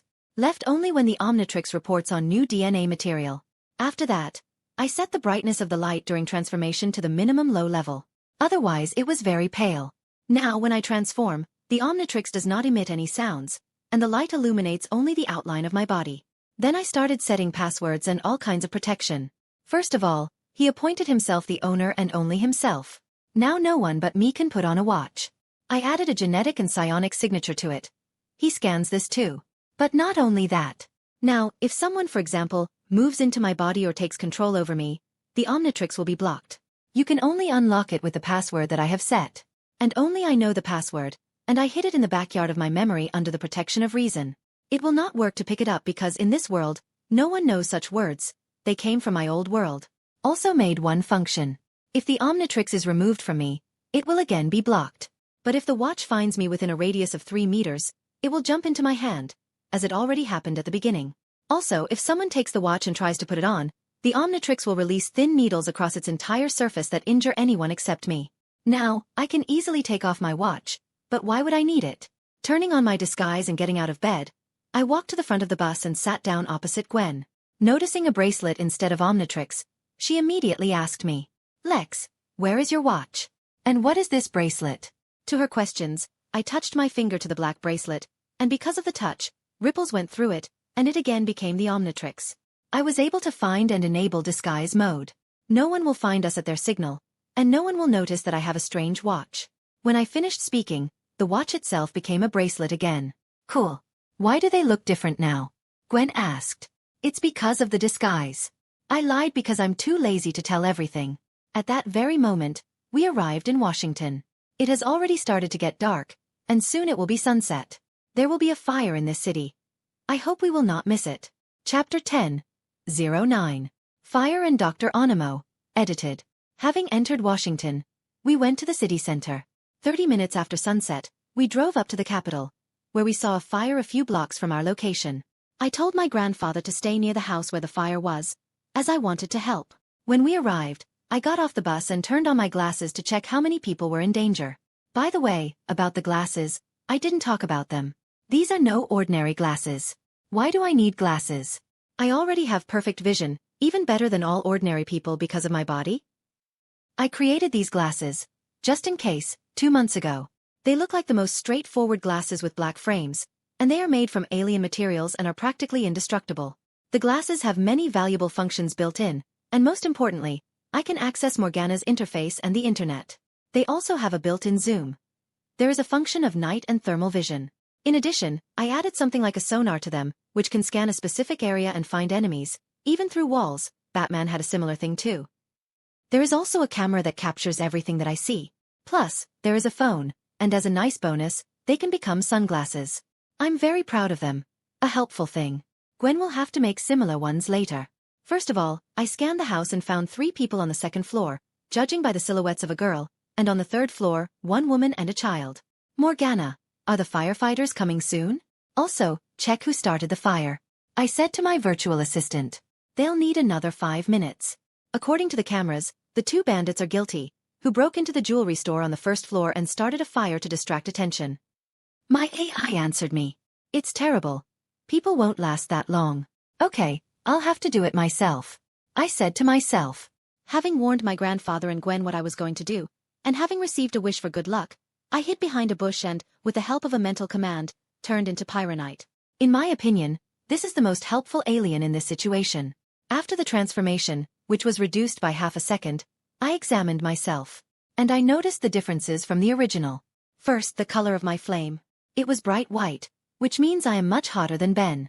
And the stones themselves of which I consisted, were black, like solidified lava.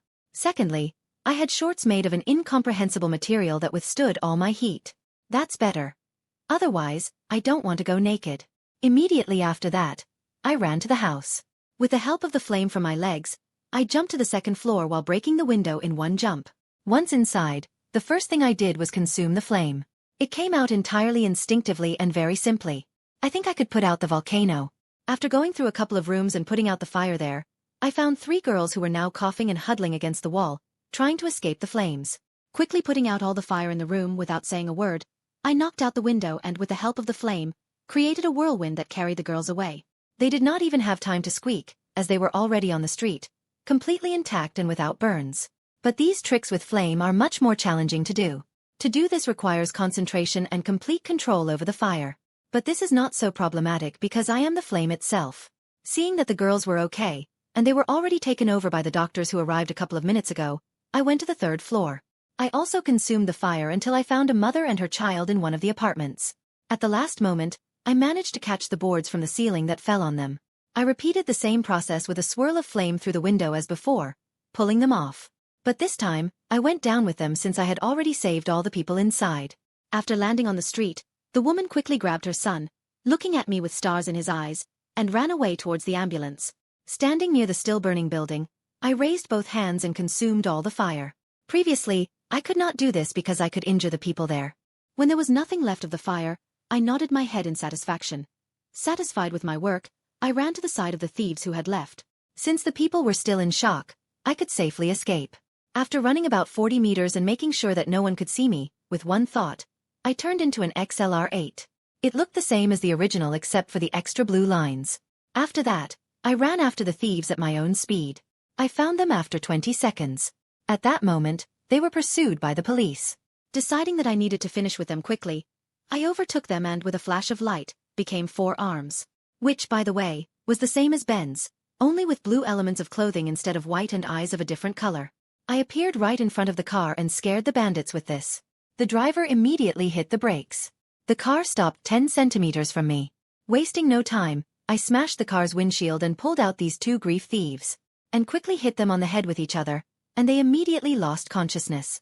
Throwing them on the hood, I became the XLR-8 again and dashed off to the bus, leaving the bandits to the cops who had just arrived.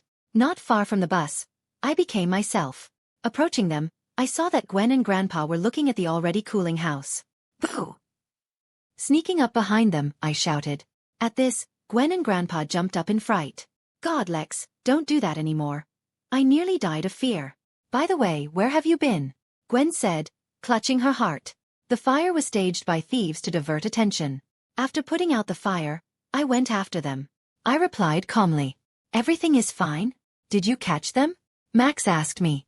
Yes, the police have already taken them. Let's go to the hotel and go to bed already. I am exhausted. To my words, they just nodded and got on the bus. We went to the nearest hotel, sitting down and fastening our seat belts. Having rented 2 rooms there, one for Gwen and one for me and my grandfather, we all went to bed. June 3, 2010. The next day we went to the new shopping center, which was not far from our hotel, to buy groceries for our onward journey. Just as we were walking downtown, Dr. Onimo showed up. He broke through the wall on a giant frog and tried to steal some tools.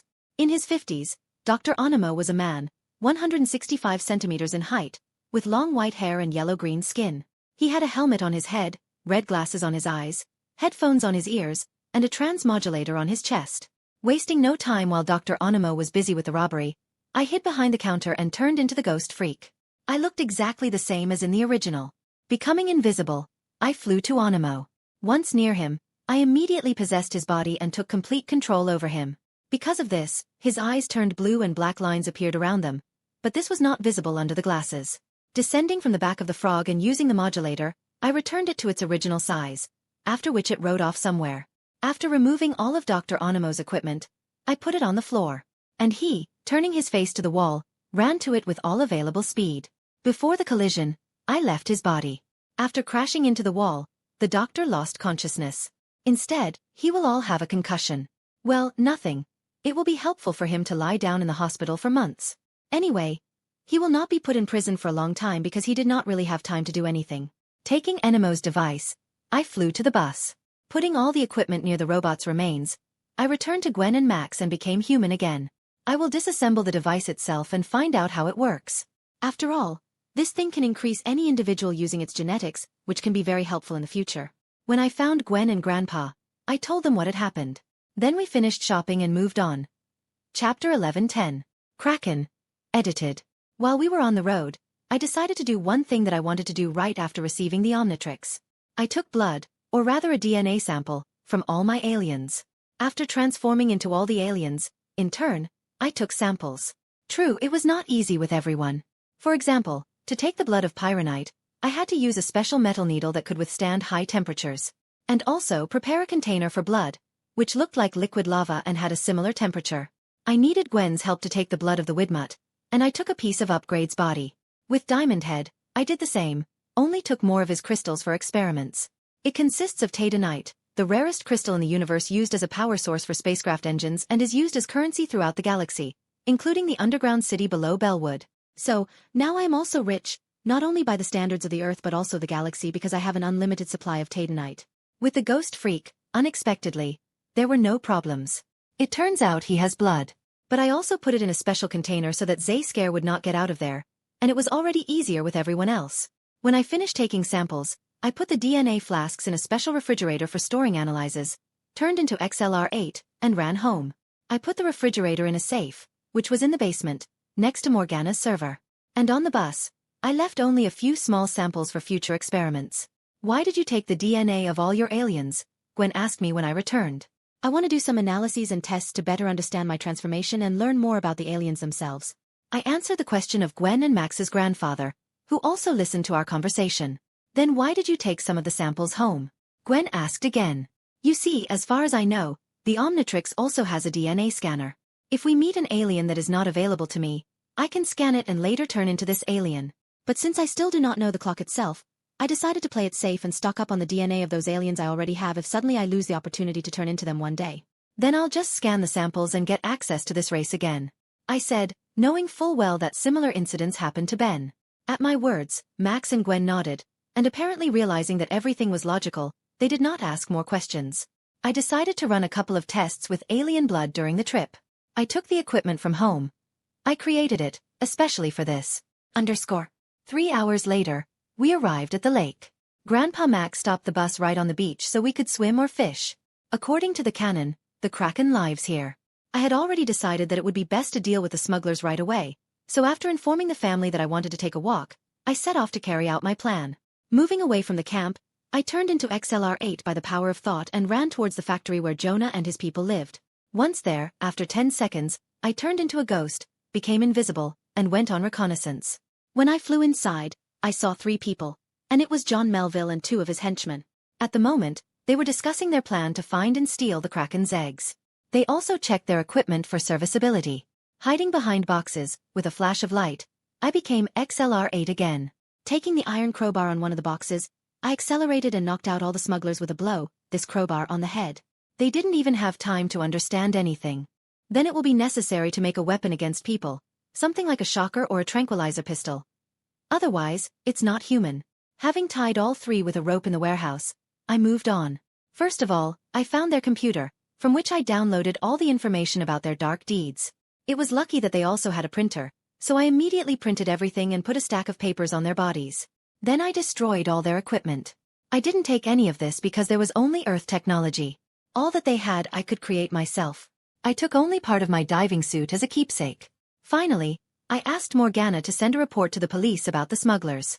After ensuring that everything was ready, I ran out of the warehouse and hid in the woods.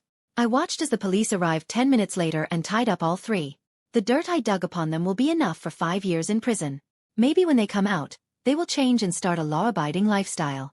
Although unlikely, such people do not change. Then I went to the camp, where I found Gwen, who already wanted to go looking for me. After convincing her that everything was in order, we went to the side.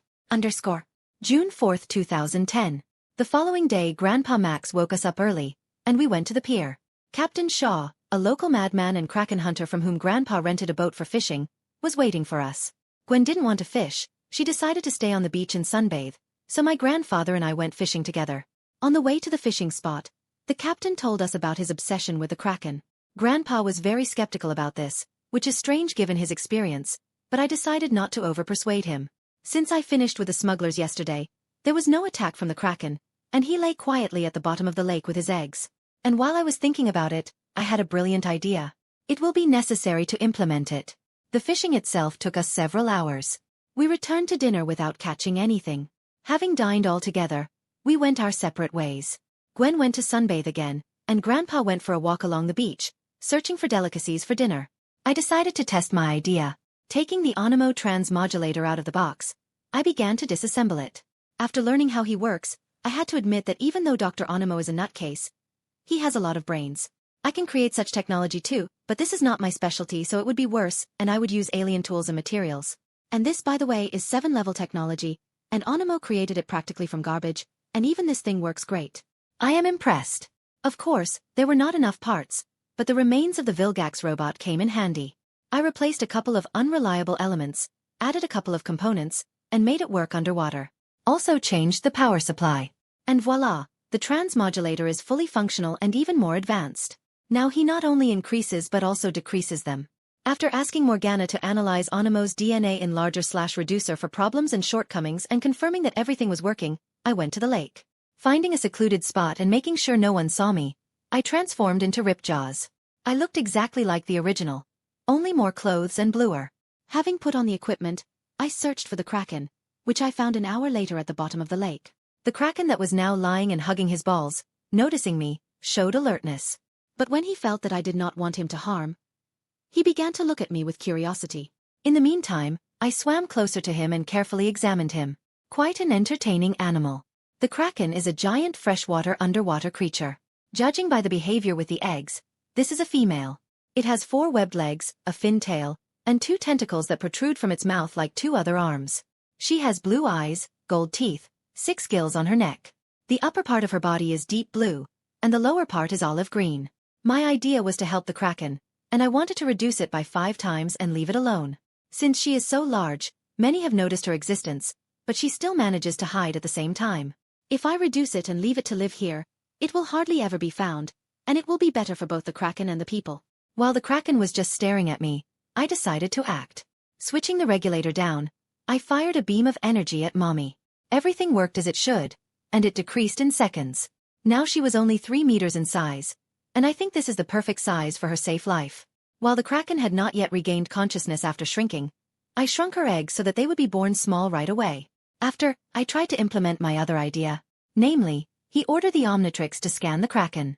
Unfortunately, nothing worked. The cold voice of the Omnitrix AI sounded in my head, informing me that the given species representative did not meet the criteria for the device. This means that I cannot scan Kraken's DNA and transform it into it. I was not told what criteria the Omnitrix has, but I think I know at least 2 of them. The first criterion is humanoid and/or near humanoid physique. Still, most sentient races have this type of physique. Of course, there are exceptions everywhere, but now it is not about that. The second criterion developed intelligence, at least its self-awareness and self-identity.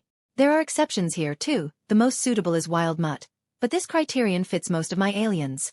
Perhaps there are some other criteria unknown to me, but I think that this is not so important. Apparently, the Omnitrix believes that the Kraken is not suitable for transformation. Well, I didn't really want to. In fact, the origin of this creature itself is not even clear.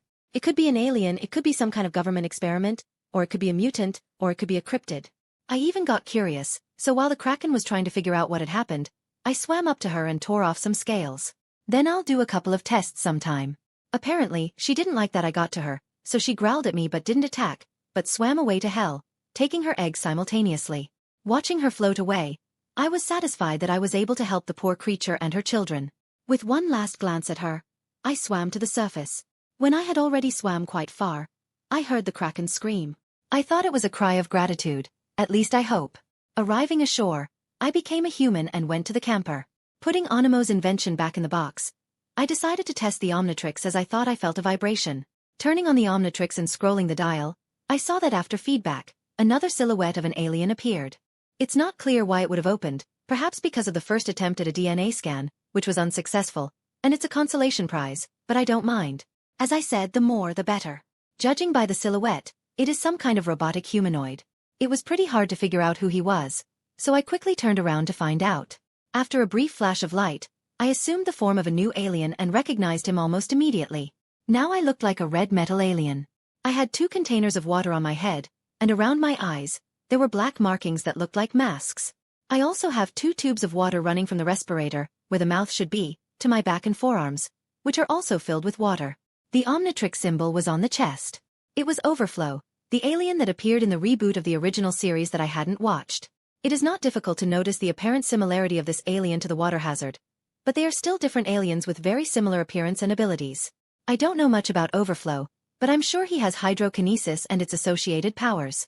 Such a hero will definitely come in handy for me, so I'm not against his appearance. But now, I was too lazy to do anything, so I decided to postpone my acquaintance with Overflow until tomorrow.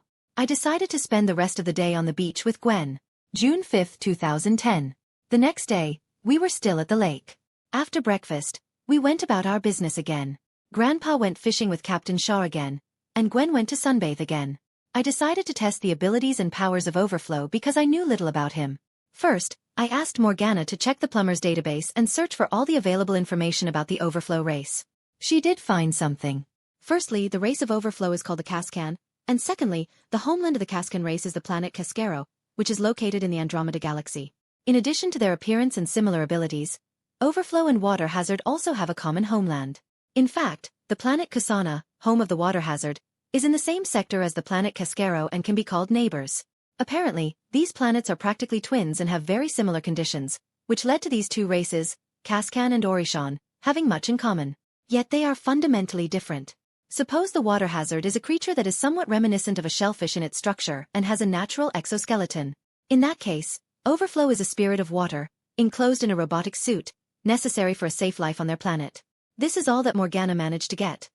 After all, the Andromeda Galaxy is not included in the jurisdiction of the Plumbers of Space, and it's even surprising that we were able to find out so much. As for the abilities of the Overflow, as I said before, they are related to water. Considering that 95% of the planet Cascaro is covered with water, this is not surprising.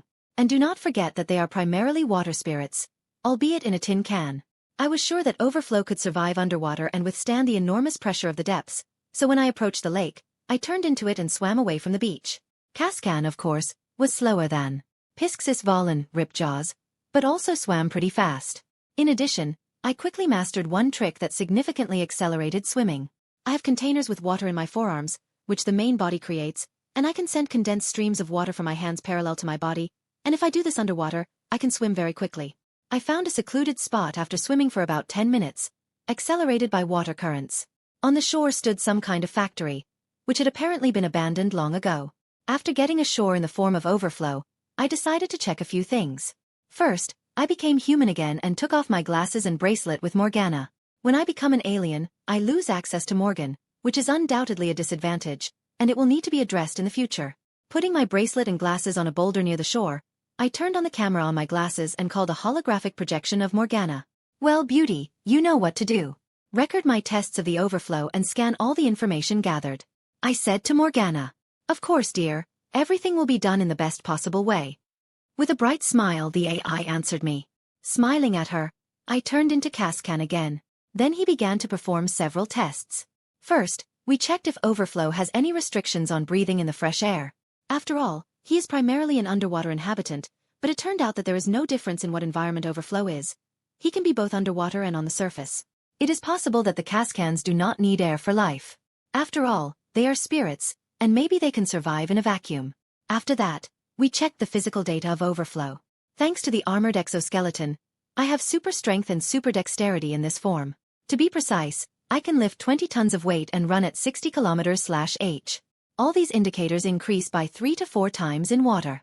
The exoskeleton of Overflow itself is made of durable but lightweight metal that does not sink in water and withstands all the harsh conditions inherent in living in the ocean's depths. This indirectly gives me super durability.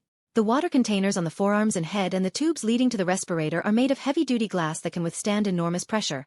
But it is less durable than the base metal is a clear weak point. Finally, I decided to test the primary ability of Overflow hydrokinesis.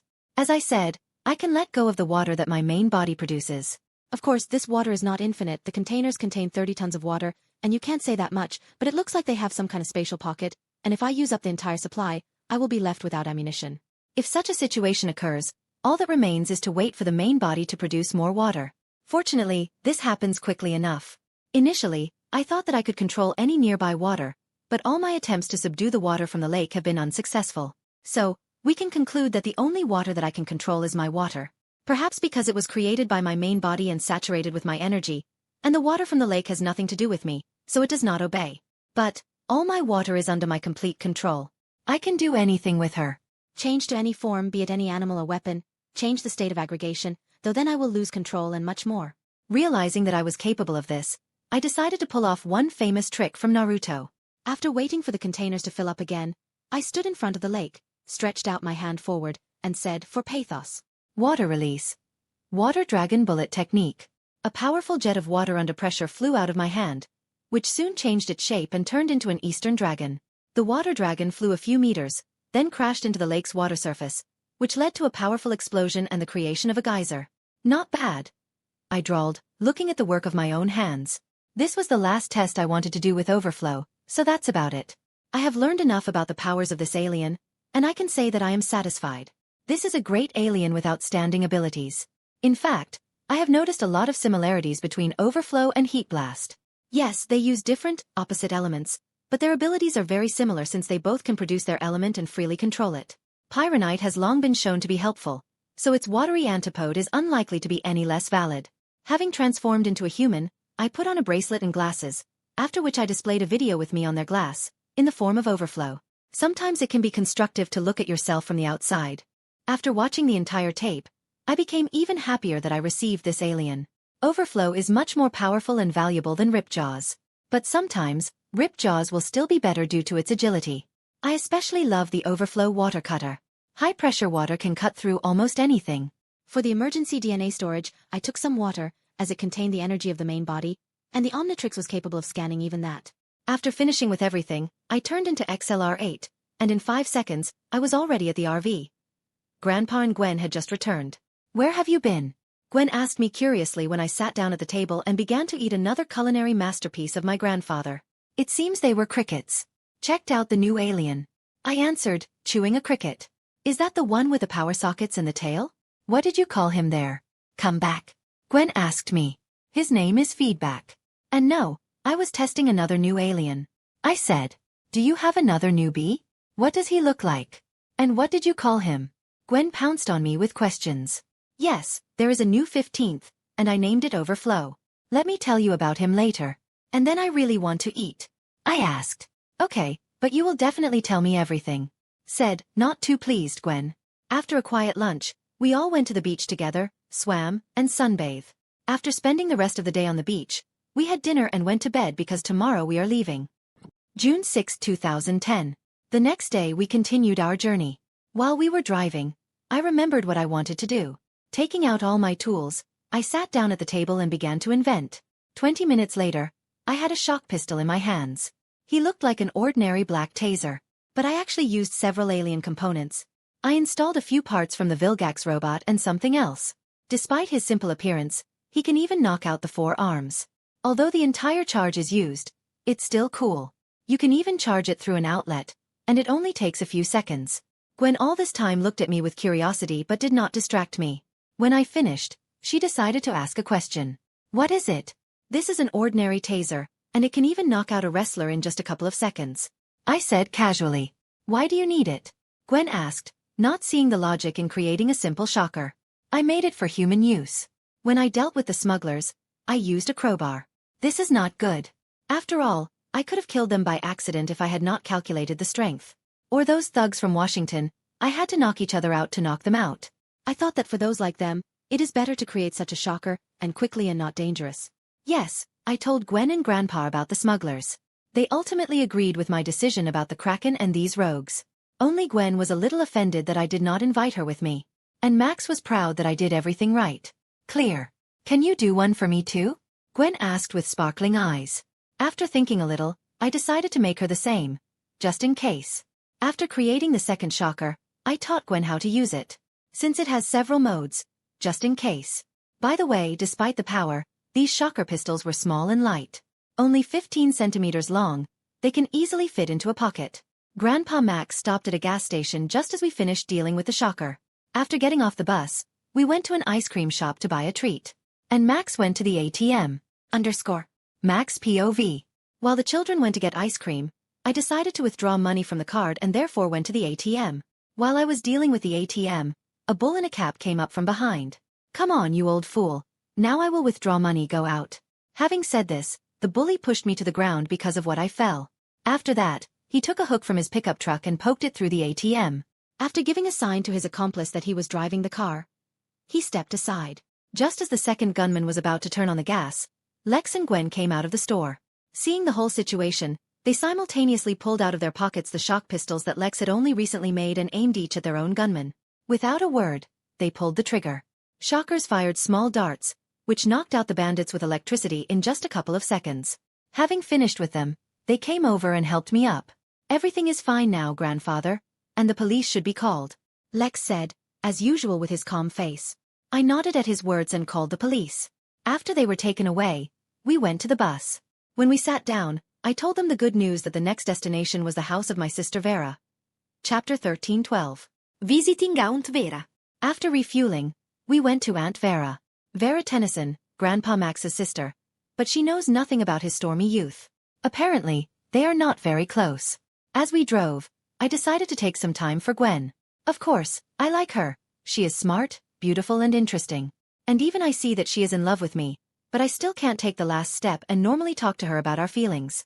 Deciding to watch a movie with her, I took out my laptop, called her to lie on the bed and lie in an embrace.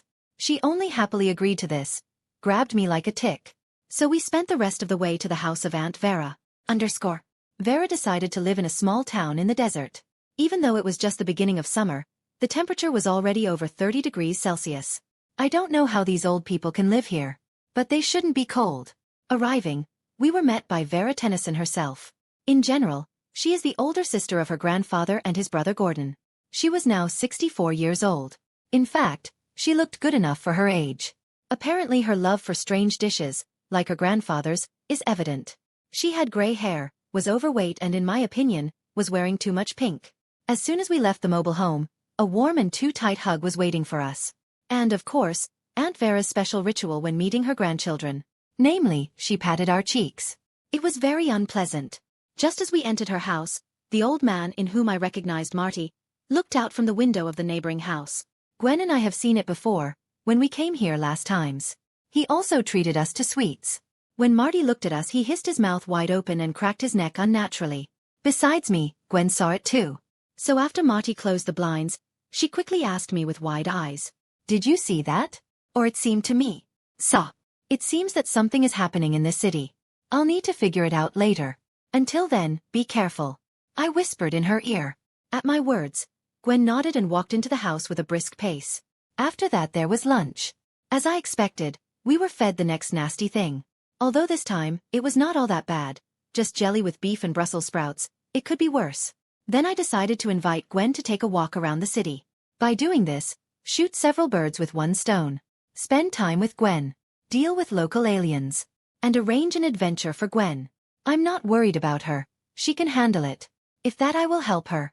But, just in case, I took a water gun that was on the bus from somewhere. Gwen POV. After a weirdest lunch, Lex invited me to take a walk around town. Is this a date? Hope this is the case. In any case, we will be able to spend at least a little time alone. We have rarely been able to do this since the beginning of the trip. Now grandfather is always nearby. Then Lex is busy with his own business. He does not devote time to me at all, so he also gets stuck in some stories without us. But nothing, since we are alone, I will definitely be able to advance our relationship at least a little. Aunt Vera allowed us to take her golf cart. Therefore, we sat down in this car together and went for a drive. Lex was driving, although I also wanted to drive, but it seemed more romantic, so I didn't mind. While we were driving on cart, there were a lot of old people around and they looked at us in a strange way. So I decided to talk to Lex about it. Do you see those strange looks too? Yes, after all, something is wrong in this city. Lex said seriously. With this I completely agreed, these strange looks. Plus there was also that old man whom we saw at the entrance to the city. He did a back somersault from the roof of the second floor and landed quite normally. Continuing on our way, in one of the windows we saw how a certain old woman, chasing a fly, jumped to the ceiling, caught hold of it like a spider and simply devoured this very fly. What an abomination! I said with disgust. That's for sure. Lex said casually.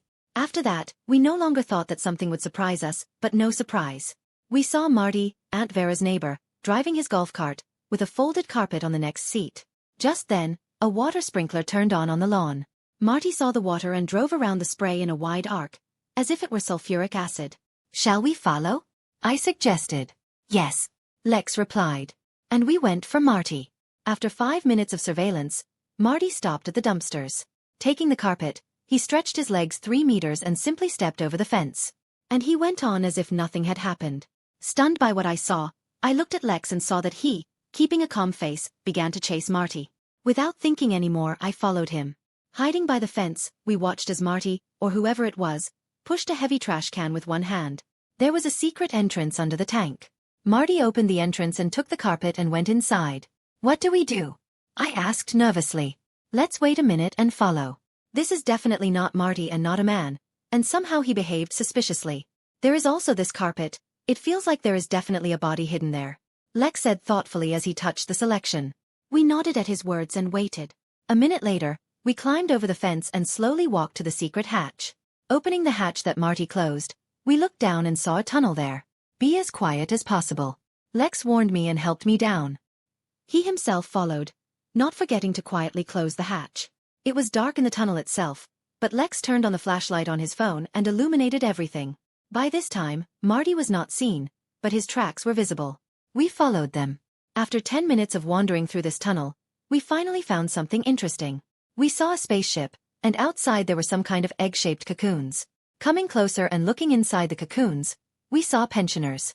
Really, all these old people were kidnapped and put in these cocoons? I asked in shock. Most likely, they were not only kidnapped, but also replaced. Look, this is a granny with a fly. Lex said and pointed to one of the cocoons. But how did they do it? And why would they? I asked. These aliens are apparently some kind of shapeshifters. Remember how the pseudo-Marty lengthened his legs? And about why, I don't know. Maybe old people for them, something like a snack. Lex said with a shrug. Do not joke so. I hissed. I'm not kidding. You never know what happens. Then a hole appeared on the ship from which Marty came out. Seeing us, he hissed and lunged at me. Frightened, I didn't have time to do anything, but Lex did. Seeing Marty, he pulled out a water gun from his bosom and fired at the alien. When a stream of water hit him, he screamed, and screaming in agony dissolved into a puddle. What was it? Trying to understand what is happening, I asked. Just water. Do you remember how pseudo-Marty dodged the water? So I thought it was their weakness. Not surprisingly, they settled here with such and such heat. And I took the gun myself to play a trick on you. Who would have thought that it would be so useful? Lex said, twirling the toy. Ignoring the part where he wanted to play a trick on me, we went to the entrance to the ship. Just as we entered it, the alarm sounded. And inside we saw another 3 dozen cocoons. Apparently I was right. They want to take the old people and fly away. And now, on alarm, all these creatures will return here. But this is even good. You will not need to look for them. Take the gun for now and shoot them when they appear, and I'll take all the cocoons out of the ship. And then I will destroy it. Handing me the water gun, Lex said. Just at that moment, shouts were heard from the entrance to the cave. Turning to the sound, I saw several old men who were running at an unnatural speed and on the way lost their false appearance. They really looked like a humanoid green jelly, with arms and legs, and inside them you could see the internal organs. Stop them, said Lex, and he turned into his blue runner, and began to take out the cocoons one by one. While he was doing this, I fired back. Despite the fact that I have already killed 10, their number did not diminish. When I ran out of water, there were still about 100 of them, and maybe more. At that moment they were already almost beside me, but thank God that Lex had just finished and stood in front of me. After a yellow flash and then a blue one, a robotic alien stood in the place of the runner. So this is what he is, Overflow. Becoming Overflow, he put his arms forward and shot the aliens with torrents of water. In one attack, he destroyed more than half of these slugs, but still there are a lot of them. After another flash, he already became a fire guy and sent a fireball upward. Not understanding why he did it, I looked up and saw a pipe running under the ceiling, from which water was dripping. After hitting the ball, the pipe burst and water poured from there.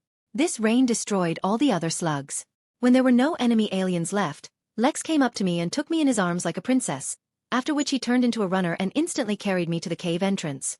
After putting me on the ground, Lex, after another flash of light, became an upgrade, which immediately turned into a robot and, putting out a bunch of guns, destroyed the slug ship. After that, we had to deliver all these cocoons to the central square, from where I helped the old people get out, while Lex delivered the rest of the eggs. Then the pensioners did it themselves. In half an hour we finished everything and took our golf cart and went home to Aunt Vera. Well, how do you like it? Did you like our little date? Lex asked with a teasing smile. Very. So this was a date? I asked nervously. If you so want, then so be it, Lex said. At that moment, I decided to do something incredibly daring. I kissed him. At first he was surprised, but later he began to return my kiss. We kissed for almost a minute. We would love to continue, but due to the fact that Lex was driving, we could not continue for a long time. He almost knocked over trash cans. After that, we, with red faces, drove on in silence. Nobody said anything. Arriving a couple of minutes later, we entered the house. Their grandfather and aunt played chess. Saying that I was very tired, I refused dinner and went to bed with a stupid smile on my face. Before leaving, I saw the same smile on Lex's face. Chapter 14. 13. Analyzes. June 7, 2010. The next morning after breakfast, at which Gwen looked at me all the time and blushed terribly. Apparently remembering our yesterday's kiss, Gwen ran off to explore the city. To be honest, I did not expect such a bold act from her, but not that I was against it. We need to give her time to cool down, at least until the evening, so that she can at least look at me and not blush. And then you can talk and, if you're lucky, repeat the kiss. I liked yesterday. And I decided to devote at least a little time to Aunt Vera so that she would not be offended. After all, we came to visit her. It is imperative to be with her. She is probably lonely in this city. Therefore, until lunchtime, I spent time with Vera and Max.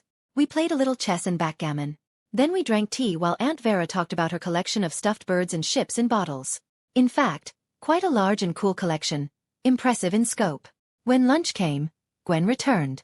By this time, she no longer blushed at the sight of me, but still could not look me in the eyes. Nothing, everything will be fine by evening. Having dined on another strange jelly with an incomprehensible content, Gwen was about to run away again, but I caught her at the entrance. Taking her by the elbow at the door and pulling her towards me, I whispered in her ear, "Stay and spend at least a little time with Aunt Vera. She may be offended that you run away all the time. If you don't want to be alone with me, I'll leave and take a walk before dinner. I just have things to do." Blushing at our closeness, she thought a little and said, "It's not that I don't want to be alone with you. I'm just very embarrassed after yesterday. I understand and do not blame you for anything. I really liked it and I want more. But we'll talk about that later. Come to my room when everyone is asleep and we'll talk about everything. In the meantime, go and take some time to your aunt and grandfather. I'll be back for dinner." "Did you really like it?" Gwen blushed even more and timidly asked. "Yes, very. Now come back," I said with a smile and kissed her temple. Smiling at me, Gwen walked back into the living room. She also wagged her ass. The devil. _ In the meantime, I went outside, went into the RV and took DNA samples of my heroes, and then turned into XLR8 and went to the plumber's base in Bellwood. There I had a laboratory set up, which I used to create Morgana and my other gadgets. This laboratory has all the equipment I need to analyze alien DNA. A minute later I was at the secret entrance to the base. I had to turn back in order to go inside, since the entrance was based on biometrics, which cannot be removed while I am an alien. This base, in fact, no longer belongs to the plumbers. After my grandfather brought me here, I spent a lot of time here, so I made a lot of adjustments for convenience. After the creation of Morgana, I used her to update the base's defenses. Now my dear artificial intelligence has access to everything at the base and is responsible for its safety. I also refurbished the old laboratory using the best alien technology available to me. Plus, there is the most powerful computer on Earth, which I also created and is controlled by Morgana. Of course, there is also a place to live here. This is essentially my own bat cave, and only my grandfather and I have access to it. Just in case, I deleted all information from the orderly's databases about this place so that only her former operatives would know about its existence. That is, mostly old friends of my grandfather, so there shouldn't be any problems. By the way, I hid the hands of Armageddon in the basement. Their time has not come yet. Going inside, I immediately went to the laboratory, where I turned on the computer. After taking all the blood and other materials of the aliens from the container, I put them on a special analyzer. Morgana, please do a full check of all samples. I ordered. Of course, darling. Morgana babbled sweetly, then set to work. After 15 minutes, the results were ready. Judging by them, all the aliens I turn into are completely healthy and have no flaws. This is good. But what's bad is that all aliens have a completely average result. That is, every alien is a confident average person. And yes, they are all teenagers. It seems that only from the moment I receive the Omnitrix, development begins, and I will be able to increase the power of my aliens through training and other means. Seems like this is why Ben wasn't 10 years old as aliens. This is kind of a starting point. And by the way, that's why Ben's 10,000 aliens were adults. This will need to be corrected somehow. After all, despite all my training for 10 years, when I turn into heroes, I have the same strength as the original Ben. I just use them better. It's a shame. But nothing, I have an idea how to fix it. After reviewing all the analyses, I went to the training ground that I created specifically for this moment. I want to personally test the power of the aliens and to make a comparison of real results, my knowledge from the canon and data from the database of plumbers. After 2 hours of constant transformations and studying my aliens, I was really convinced of the veracity of the test results. And that makes me really shitty. For example, my heat blast, despite the fact that the flame is white, is not fucking hot as I thought. Exactly the average result of pyronite. Even the power is also average. But while checking my strength I learned to fly. It wasn't that hard. Plus I learned a little about how to manage lava and earth. It is quite difficult, but you can learn, you just need time. The power of the foreign punch is also average, as is the speed of the XLR-8. And the speed of the rip jaws in the water too. I tested this in the pool, which is also here. The jaws of the rip jaws are also of average bite force, as well as the duration of habitation on land, exactly 3 minutes. The durability of the diamond head and the speed of creating weapons, the scent and strength of the wild mutt, the flight speed of the stinkfly and the jet ray too. Ditto is also normal, as is feedback. But the intelligence of the gray matter is beyond praise. Judging by a special IQ test that was created on Galvan Prime, in the form of a gray matter, I have exactly 1,000 IQ points. Although I call it an IQ test, it's not at all true. There is an incredibly accurate and complex questionnaire, which with an accuracy of 99.5%, determines the intelligence of a person. This test has nothing to do with a human, but it is more convenient for me to call it IQ. So, in the form of a gray matter, my telekinesis and telepathy have a large increase in power, almost 4 times stronger. But there are no other psychic abilities. Apparently, for me they open only in human form. I didn't find any information about the upgrade and the ghost freak in the database. But I can say with confidence that they are also ordinary. The wrath is also average, but I found out that he has huge regeneration and the claws on his hands can extend, even more than they are. Straight some kind of Wolverine. About the slug, whom I got from scanning the aliens that Gwen and I fought, I'm not sure. Because there is nothing about him in the database either. The only thing I can say is that my slug seems to be stronger than the ones Gwen and I destroyed. Unclear. In fact, these results upset me a lot, because apart from my fighting skills, psi abilities and brains, I am no different from the original Ben. But still, I will fix it. I will need to make sure of something and I will change everything. Since my mood has irrevocably soured, I decided to finish with all the tests and go to my family. Turning off the computer, putting all the remaining tests in a special refrigerator, I turned into an XLR-8 and left the base. Within a couple of minutes I entered Vera's house. In just half an hour there will be dinner. Maybe the mood will improve. Chapter 15. 14. Love. After dinner, Aunt Vera and Grandpa Max went to bed. Although it was only 7:30 in the evening. Certainly old age is not a joy. Gwen, immediately after them, went to her room. Apparently she wants time to pass quickly and we could meet. I decided, while there is time, to check the Omnitrix. And then I have a feeling that I have forgotten something. As it turned out, I was right. Even though I turned on cloak for the clock, it doesn't seem to help me much. I did that scheme again with ditto and upgrade, but without the gray matter. This time my clone, in the form of an upgrade, is a little deeper inside. And, unfortunately, he found something unpleasant. In one of the parts of the device, he found a loophole for the energy that left its mark. This leak appeared due to the connection of a special tracking device and was left on purpose. Apparently the creator did it to find the Omnitrix when he needed it. Thinking what to do about it, I remembered one upcoming event. In a couple of days, if not tomorrow, 3 bounty hunters are due to arrive and Vilgax will send them. One of these hunters had a tracking device that tracked Ben's transformations through the green light that Ben emitted when transforming. In my case, it is blue light. Apparently they either found or created the same thing as azimuth. In fact, I thought I wouldn't even meet these types, but in an amicable way I need to meet them. More precisely with one of them. Tetrax. Getting to know him will come in handy. But everything turned out very well. I will kill 2 birds with 1 stone. First, I'll pick up the tracking device, and second, I'll get to know the Tetrax. And I definitely need the device. To close the leak in the watch and destroy the trail, I need to figure out how it works. This is the device itself. After all, if I do something wrong, it will only get worse. And the loophole must be closed so that new guests do not come to me. And about azimuth, let him suffer, it will be useful for him. Deciding to leave it as it is for now, I summoned the clone back and dispelled it. After which I went to my room, immediately lay down on the bed and not noticing how, fell asleep. Half an hour later I was awakened by Gwen, who came to my room. She crumpled very nicely and blushed as I looked at her. But there was where to look. Her figurine is excellent. For some reason, she was now wearing my t-shirt and little shorts. She looked very seductive now. Sorry to wake you up, but you said to come in when everyone is asleep. Gwen said quietly. Nothing, I was expecting you. I just fell asleep by accident. By the way, is this my t-shirt? I asked. Yes. She said even more quietly, avoiding my gaze. And where did you get it? I asked.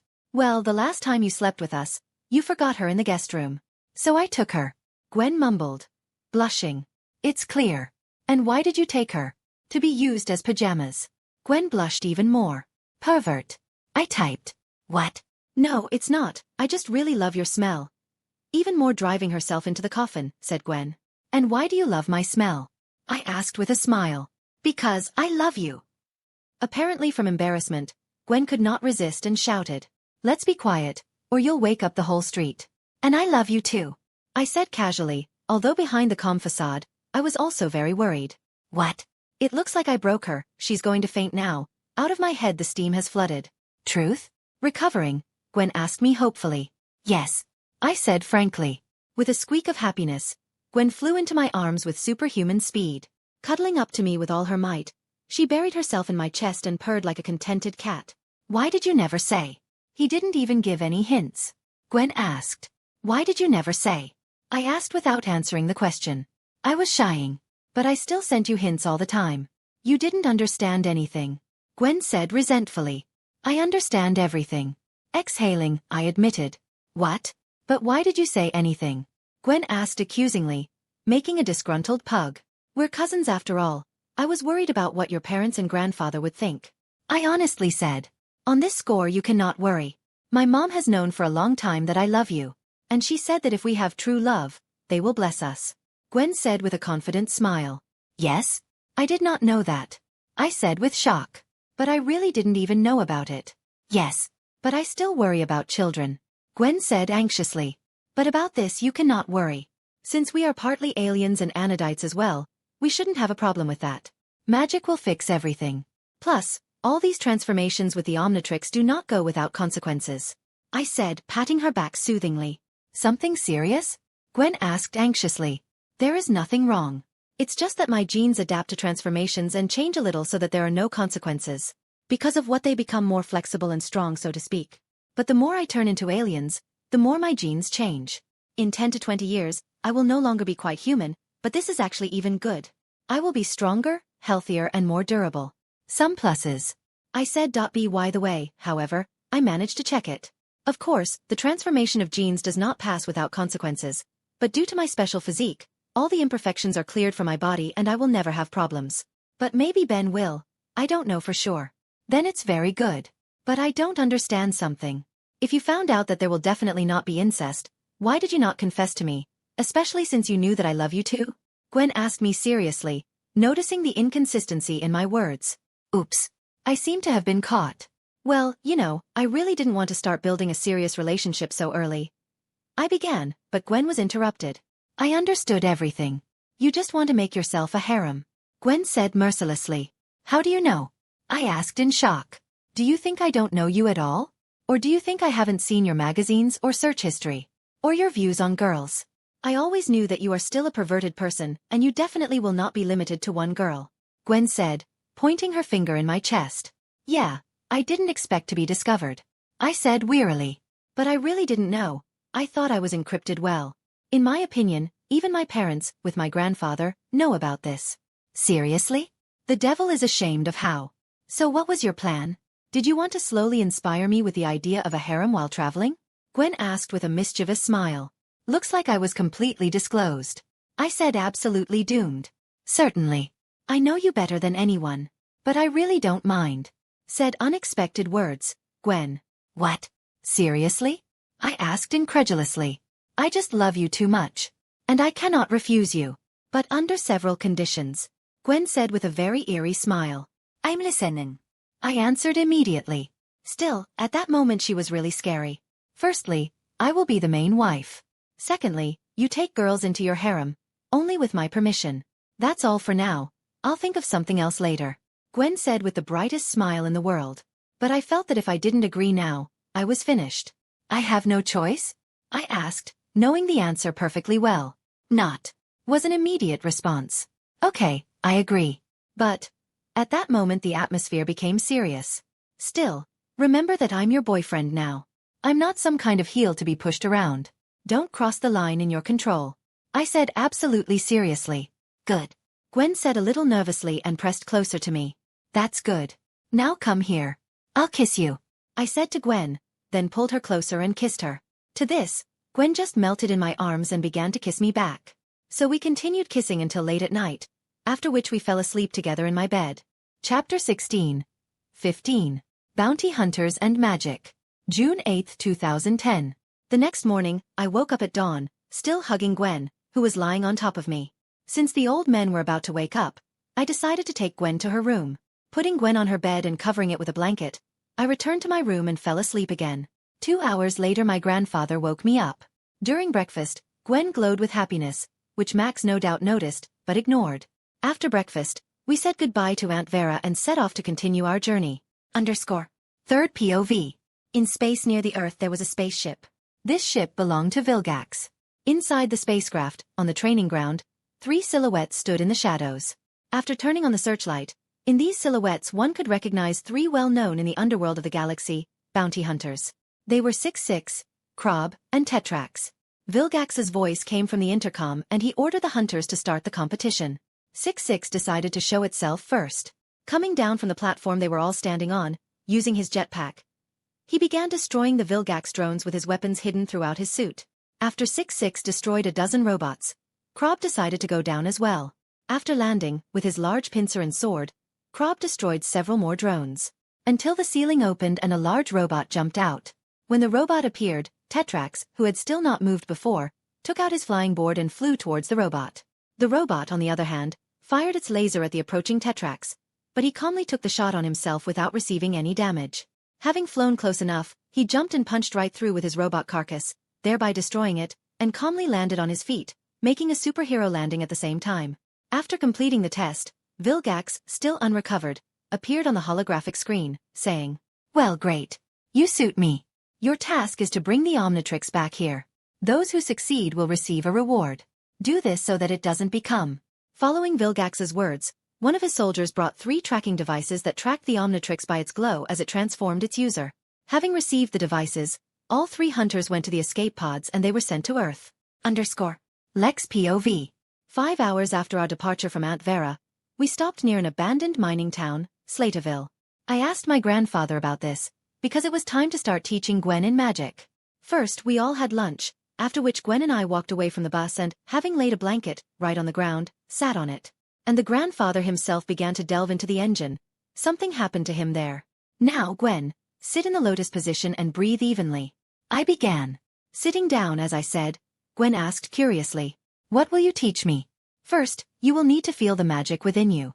Then you will need to take control of it and learn how to manage it. Since you are partly anodite, like me, this will not be difficult. I said in a lecturer tone. Why? Gwen asked, bowing her head sweetly. You see, Gwen, the anodites are a completely energetic race. They are made up of mana.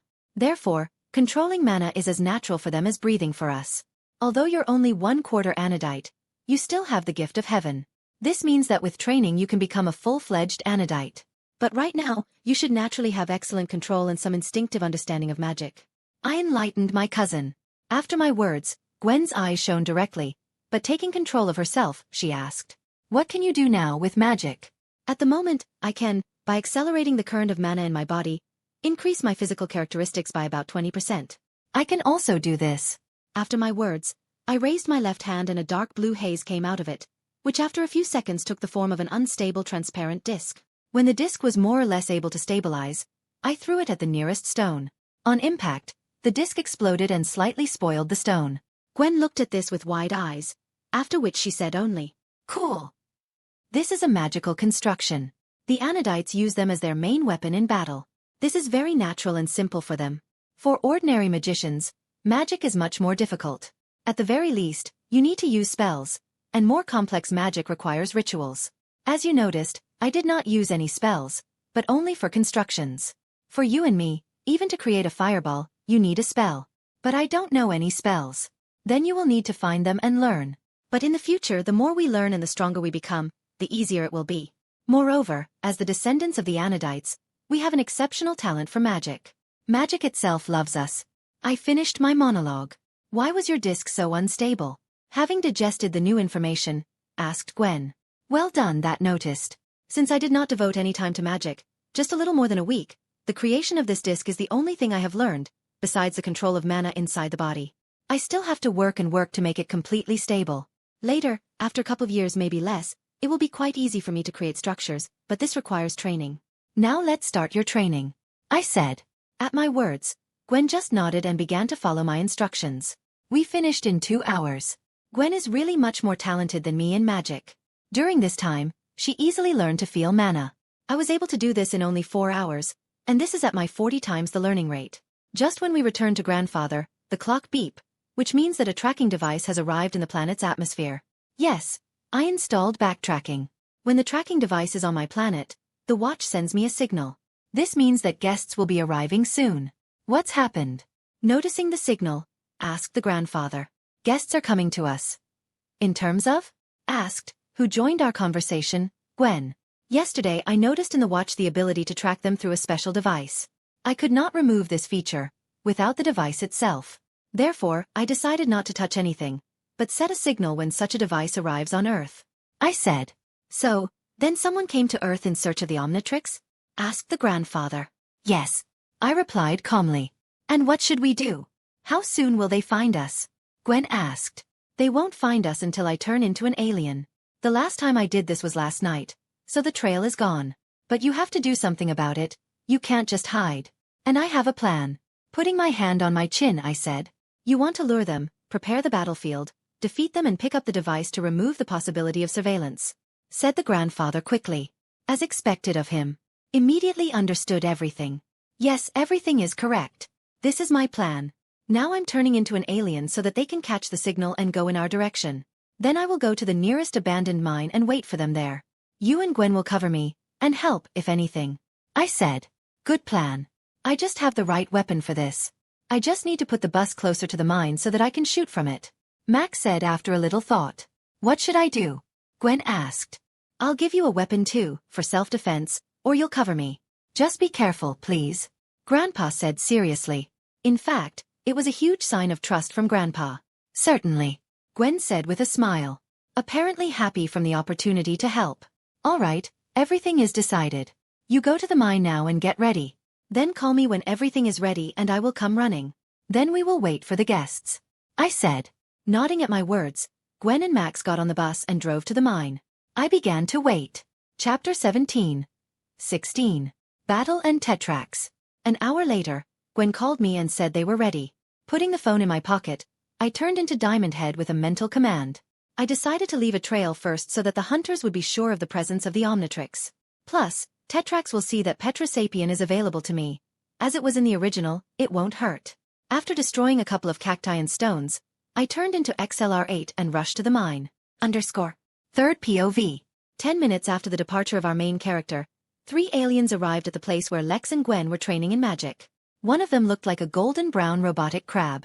Its most distinctive feature was one large claw. It was a space bounty hunter named Krob. The second was wearing a fully enclosed dark green spacesuit. It was Tetrax Shard. The last was 6-6, wearing the purple full-body suit common to his race. They all came here in search of the Omnitrix, on the orders of Vilgax. Tetrax looked at the alien compass-like device in his left hand and said, "The Omnitrix was last activated here." He then walked to the spot where Lex had left footprints in the form of tatanite crystals. When Tetrax tried to pull the crystal out of the stone, 6-6 managed to intercept it. To this, Tetrax grabbed the mechanical tentacle that held the crystal and tore it off along with it. There was a conflict that was already beginning. Krob stopped. After that 6-6 threw a few alien clearly uncensored words and flew away towards the mine. Krob went to the mine underground, and Tetrax flew on his board. Lex POV. When I arrived at the mine, I saw that Max's RV was standing behind one of the rocks. It was difficult to notice when viewed from where I arrived. Very good disguise. Approaching the bus, I saw my grandfather holding a huge cannon and Gwen with a laser pistol. Becoming myself, I praised my grandfather's choice. Not a bad gun. Yes, one of my favorites, said grandfather with a smile, stroking the weapon with tenderness. Okay, get on the roof and get ready. And I will go downstairs and wait for the guests, I said, and turning into Jet Ray, I dived into the open space in front of the mine entrance. Near the mine, I became human again and looked towards the bus. Indeed, because of the rock it is practically invisible. A few seconds later, I saw Grandpa and Gwen go up to the roof, after which grandfather put down the gun and lay down himself. Gwen lay down beside him. They were not visible. Only a little could see the muzzle of the cannon, but if you didn't know that they were there, you might not notice. In order not to arouse suspicion, I began to walk along the bottom of the ravine and wait for guests. After 15 minutes, something he was long, I felt a vibration under my feet. Knowing what awaits me, jumping to the side, I dodged the claw that was trying to grab my leg. After the claw, Krob himself came out of the ground. He was babbling something about giving the watch and so on, but I didn't even listen. After a flash of blue light, I turned into an upgrade and jumped on Krob. He fired a laser from his pincer, but I didn't care where I created a hole in the stomach, through which I passed the laser shot. Clinging to the Krob, I began to consume him. Of course he tried to resist, but everything happened so quickly that he did not notice how I completely covered him. Taking control of him, I just turned off all his equipment and shut him down for the next 2 days. Having peeled off the Krob, I became 4 arms and took him with both hands into the mine to hide him there until the 6-6 arrived. Putting it deeper inside, I became myself and scanned Krob. At first I thought that nothing would work because he is a robot, but no, it turned out that he is a cyborg. Apparently this is a race. Now I have access to the Krob form, which is good. Coming out of the mine into the open space, I noticed Tetrax at the top, but pretended not to see it.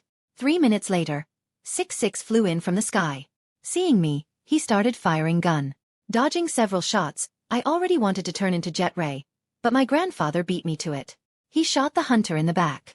The attack sent 6-6 into the ground. When the hunter was about to get up, I went up to him in the guise of the 4 arms and with all my foolishness hit him in the head. This hit him even more into the ground. While 6-6 was trying to recover, I turned again. This time I became a gray matter. Going to his head, I climbed into his wiring and unplugged his suit. This also gave him an electric shock, so that in the near future he is not a fighter. Having finished with 6-6, I became myself and looked towards Tetrax. Seeing me looking at him, Tetrax took out his board and flew towards me. Stopping 10 meters from me, he opened his face and looked at me. "So are you with them?" I asked a question to which I already knew the answer. "Not really. I came here with them, but my goal is different. I wanted to take the Omnitrix to protect him and get him to safety. My name is Tetrax Shard," said Tetrax. Hearing his words, I signaled to my grandfather not to shoot and continued the conversation. "My name is Alexander Benjamin Tennyson, and I am the current owner of the Omnitrix. So are you going to pick up the watch? Because I won't let you. I said seriously. No, I'm not going to take them. I saw you fight. You use aliens wisely and you know their advantages, you have excellent fighting instinct and you quickly realize the weaknesses of your enemies. That was awesome. Besides, you knew about our arrival and managed to prepare the battlefield. Tetrax praised me. Wait, you said Tennyson? Are you related to Max Tennyson? Tetrax asked in shock, when realized what I said. Yes, he is my grandfather. Turn around by the way. I said and pointed behind Petrosapien. At my words, Tetrax turned and saw grandfather walking towards us, with a cannon at the ready, and still ready to attack. Calm down, grandfather. He is not our enemy. You can let go of the weapon. I said. Grandpa listened to me, but was still wary. My name is Tetrax. Nice to meet such a great man as you are, Max Tennyson, said Tetrax respectfully. Just at that moment, Gwen approached. Let's connect the hunters for now and talk calmly, I said and went after Krob. Approaching Krob, I searched him and found a search device, which I put in my pocket. I will deal with it later. Having become 4 arms, I carried him to 6-6. By placing Krob beside 6-6, I became myself. Tetrax took a small cube from his pocket. Before he dumped it, I had time to scan the 6-6. Excellent new available aliens. When the cube was near the hunters, it expanded and absorbed them. Then he became small again and Tetrax took him. Nice portable prison. Then we went to the bus. Sitting beside him, I began a conversation. So you are Petrosapien? Last, where? Tetrax asked with shock, clearly not expecting that on Earth they knew the fate of his race. Yes, I read about it in the database of the Orderlies of the Cosmos. I said. Clear. In fact, I was looking for the Omnitrix, not only to protect him. I have heard that this watch contains the DNA of every race that has ever lived in the galaxy. Another race once lived on Petropia, my planet. They were called the Crystallosapiens, but they died out long before I was born. I have found one way that I can restore my planet with the help of Crystallosapien, said Tetrax seriously. And you ask me for help? I asked. Yes, said Tetrax and looked at me hopefully, bowing his head. Okay, I'll help you when I can access this alien. But I have a request, I said, knowing that I will not have to do anything difficult and it will not cost me anything. Which? Tetrax asked, although he will clearly do whatever I ask, it is so important for him to get his planet and race back. Can you teach me the classic Petrosapiens fighting skills, at least the basics? Who else but you to ask about it? I asked. It's actually not difficult because thanks to the Omnitrix you get the genetic memory of the aliens. I just need to teach you some tricks and secrets. But I cannot stay too long. I have important things to do, said Tetrax. I don't need it for a long time. One day is enough with my head. By the way, I forgot to ask who sent the hunters? I asked, remembering that it was time to reveal the main villain. His name is Vilgax. He is a galactic dictator, said Tetrax, which shocked Max a lot. Vilgax? I myself saw how he died, said Grandpa Max incredulously, who had previously listened to our conversation. No, that time he survived and began to build up his strength. Then he began to hunt for the Omnitrix. He is currently injured, but will soon recover, said Tetrax seriously. Who is Vilgax? Asked, before that was silent Gwen. This is a serious problem, Gwen. But we'll figure it out later. Tetrax, let's go train while we have time, I said and turned into Diamond Head. Tetrax nodded at this and we went to the free space. Chapter 1817. Special Training and Crash. June 9, 2010. We trained with Tetrax right up to 4 in the morning. During this time, he taught me several techniques and secrets of the Petrosapiens. For example, he taught me how to manage those crystals that I have already used, if they are still intact. Very handy for a surprise attack. Also taught to use the spikes on the back as a weapon. Create swords and boomerangs out of them, which you then control. Tetrax also suggested creating shields from crystal for protection. A very versatile shield, since the only thing that destroys it is sound waves of a special frequency. But this is generally the general weakness of the Petrosapiens. By the way, I came up with a trick with the shield. Although recreated rather. I act like Captain America. No one expects this for sure. Plus, he helped me increase my Titanite crafting speed and helped me tailor some of my fighting skills to Diamond Head's body. With this, I just needed help most of all. Well, everything necessary and basic I taught you. Now you only need combat experience. Therefore now we will be sparring. It will also help you understand how best to use your skills with the abilities of my race. By midnight, said Tetrax. Then sparring started. Thanks to them, I was able to slightly adapt the techniques I received today. When we finished sparring, the 4 of us returned to the bus. Yes, Gwen and Grandpa watched our training all this time. They even missed dinner. We just ate some snacks. Nice to meet you all. I'm glad the Omnitrix is in good hands. If you need help, here's my intercom number, call. Giving his number, said Tetrax. Thanks for training, Tetrax. I was glad to meet you too. You too, call if something happens. When I can get access to Crystallosapien, I will definitely inform you, I said with a smile and shook hands with Tetrax. He's a good guy after all. Thank you, this is important to me. Take this is my gift to you. Tetrax said with a smile and handed me his flying board. But don't you need a board to come back? Gwen asked dubiously as she watched me take the board. Instead of answering, Tetrax pressed a button on his sleeve and we saw a large spaceship descend from the sky. Gorgeous ship, I said sincerely. The ship was really cool, although he had a rather strange shape. But I read that this model is one of the best in the galaxy. They have good speed, and most importantly, very strong defense. Thank you. Well, see you in the future, said Tetrax, shook hands with Grandfather and Gwen, after which he entered the ship, which soon took off. Good guy, Grandpa said as he watched Tetrax's ship disappear from sight. Yes, cool, said Gwen, although she practically did not speak to him. I agree. Now let's go to bed. I'm very tired, I said and went to the bus. Nodding at my words, Grandpa and Gwen followed me. But at the entrance, I stopped, turned to Gwen and said, "Oh yes, Gwen, here you go. You will need this board more than me." I gave the Tetrax board to Gwen. You're sure? Tetrax gave it to you. Taking the board, Gwen asked doubtfully. Yes, I already have a cool space clock. Have a cool flying board. Besides, I can fly anyway if I become an alien. With a smile I said. In fact, I can easily create the same, or even better board myself. This is not difficult. Hearing my words, Gwen smiled happily and kissed my cheek. Thank you, said Gwen and went to her bed. Grandpa saw all this, gave me a toothy smile and showed his thumb up. I just dismissed his actions and went to bed. Third POV.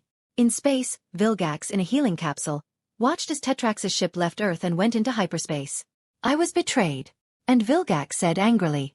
Tracking device indicates that they were unable to obtain the Omnitrix.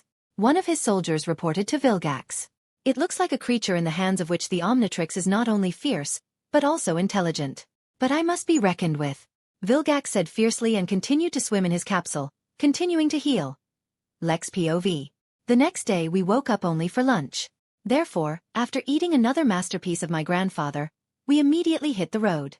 While there was time, I decided to finally deal with the tracking device and remove the loophole in the watch. If someone wants to find a watch, he will have to try very hard. While I was taking apart the device, Gwen sat down opposite me and spoke. So who is Vilgax? Gwen argued. You'd better ask your grandfather about it, he knows better. I said, continuing to poke around in the compass. Grandfather? Gwen asked and looked at Max with curiosity. Max listened to our conversation and therefore knew what it was about, so he immediately began to tell everything. You see, Gwen, during my work as a plumber, I ran into Vilgax more than once. He is a tyrant, invader and ruler of 10 worlds. Vilgax is an incredibly cruel, cunning and powerful alien. Several times he tried to attack the Earth, but we always stopped him. In fact, Vilgax can be called the main villain of the galaxy. And what did you say about the fact that you saw how he died? Impressed by Max's story, Gwen asked quietly. The last time I saw Vilgax, his ship exploded. I thought he was dead, but according to Tetrax he is not. With a grim face, Max said, clearly unhappy that he had not finished off this squid. Also, according to Tetrax, Vilgax is looking for the Omnitrix, which means that he will come for us. It's good that while hunting for a watch, he was seriously injured, and therefore until he is cured, we cannot wait for him. We have time to prepare. Plus, I'll do something and we'll be aware of his coming. I said, already fully understanding the work of the tracking device. Have you removed the tracking feature yet? Asked the grandfather. I'm just finishing. Now this method of searching for a clock will not work, and the device itself will inform us if there is one nearby. So we will know if another robot or other mercenaries are sent for us. But all the same, by the blue light that the clock emits during my transformation, they will be able to find us, but only within a radius of 2 kilometers from my location. But now there will be no traces. And my radar will inform us about the guests when they come to Earth. So everything will be fine, I said, pleased with my work. With that finished, I went to the back of the bus and did my combination again. First ditto and then upgrade. Upgrade has soaked into the watch and removed the loophole. To do this, the device itself was really needed. There was a need to know a special trick in order to close the loss of energy correctly and so that no one would know about it. Having finished his work, the upgrade came back and was dispelled. Just at that moment, Grandpa Max caught my attention. "Lex, I need you," said the grandfather and stopped the RV. Approaching the driver's seat, through the windshield, I saw 2 trucks lying on the road ahead. Apparently there was an accident. The bad news is that one of the trucks was carrying propane, so everything is on there, and one of the drivers is also stuck. Realizing what was happening, I did not hesitate to turn into a ghost freak. Having become intangible and invisible, I flew through the glass of the bus and went to the rescue of the stuck driver. Having reached the trucks, I went through the door and got into the cab to the driver, where I took him by the hands and made him also immaterial, carried him out and carried him to the side of the road. The driver himself was in complete shock and only looked around in horror. But he's safe. Having flown up to the fire, I became a heat blast and absorbed all the flame. After that he became 4 arms and took the trucks and carried them away from the road. While everyone was looking at me in shock, I managed to become invisible to the ghost freak again and return to the bus. By the way, Zayscare woke up because I already felt the swarming in my head. Looks like he's trying to take control of me. Well, let him try. When my grandfather and Gwen saw that I was back, they just smiled at me and we drove on. Chapter 19. 18. Buzz shock and suit.